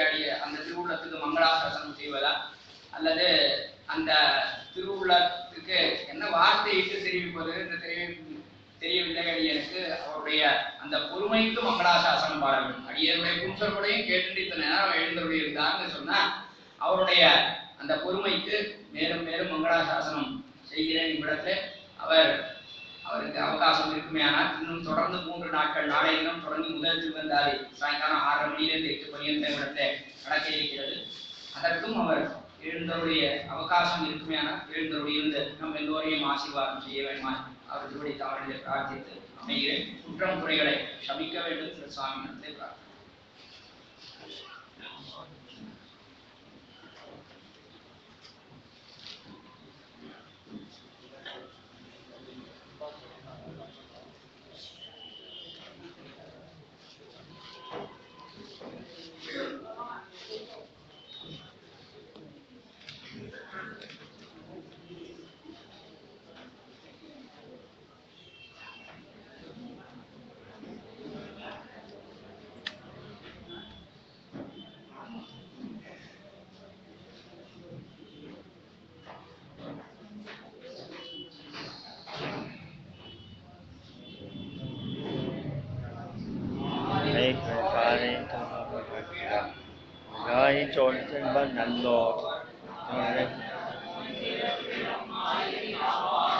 மனத்து இங்க வந்தான் இருப்பிடம் என்னுள்ளே எனக்கிரும்பு திருக்கம்படி கொண்டமே மாயந்தோள என்னும் பொருப்பிடம் மாயனுக்கென்பதோ மந்திரப்பிடம் என்பவன் மந்திரப்பிடம் என்னுள்ளே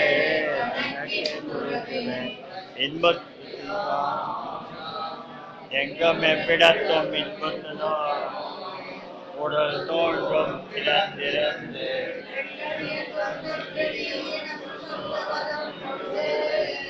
சொற்கே அன்புத்திருக்கும்படி எண்ணியாட்டி அன்பாடுத்து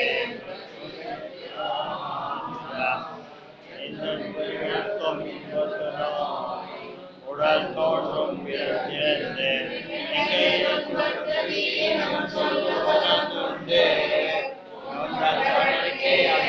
திருக்கம்படி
எப்போதும் பாடியே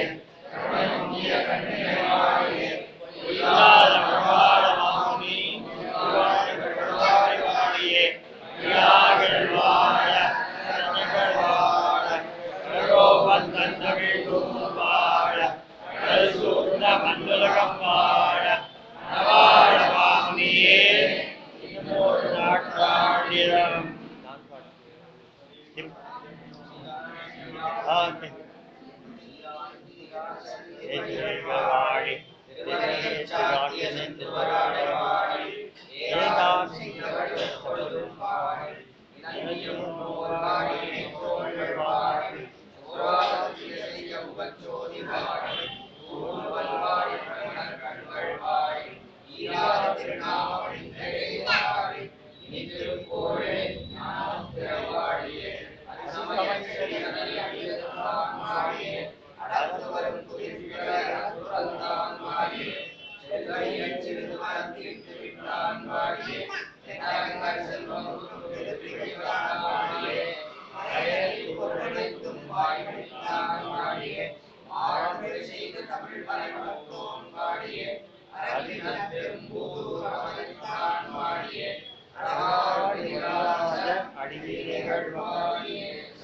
பாஸ்கர்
श्रीरंगवासिने भूया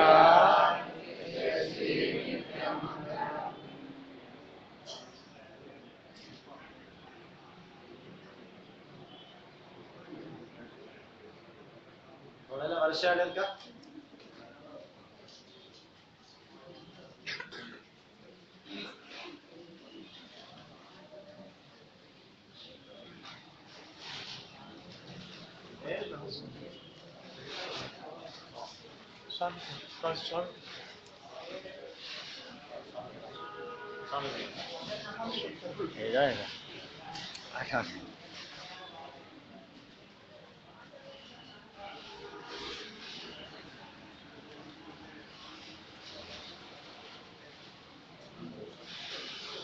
Sorry.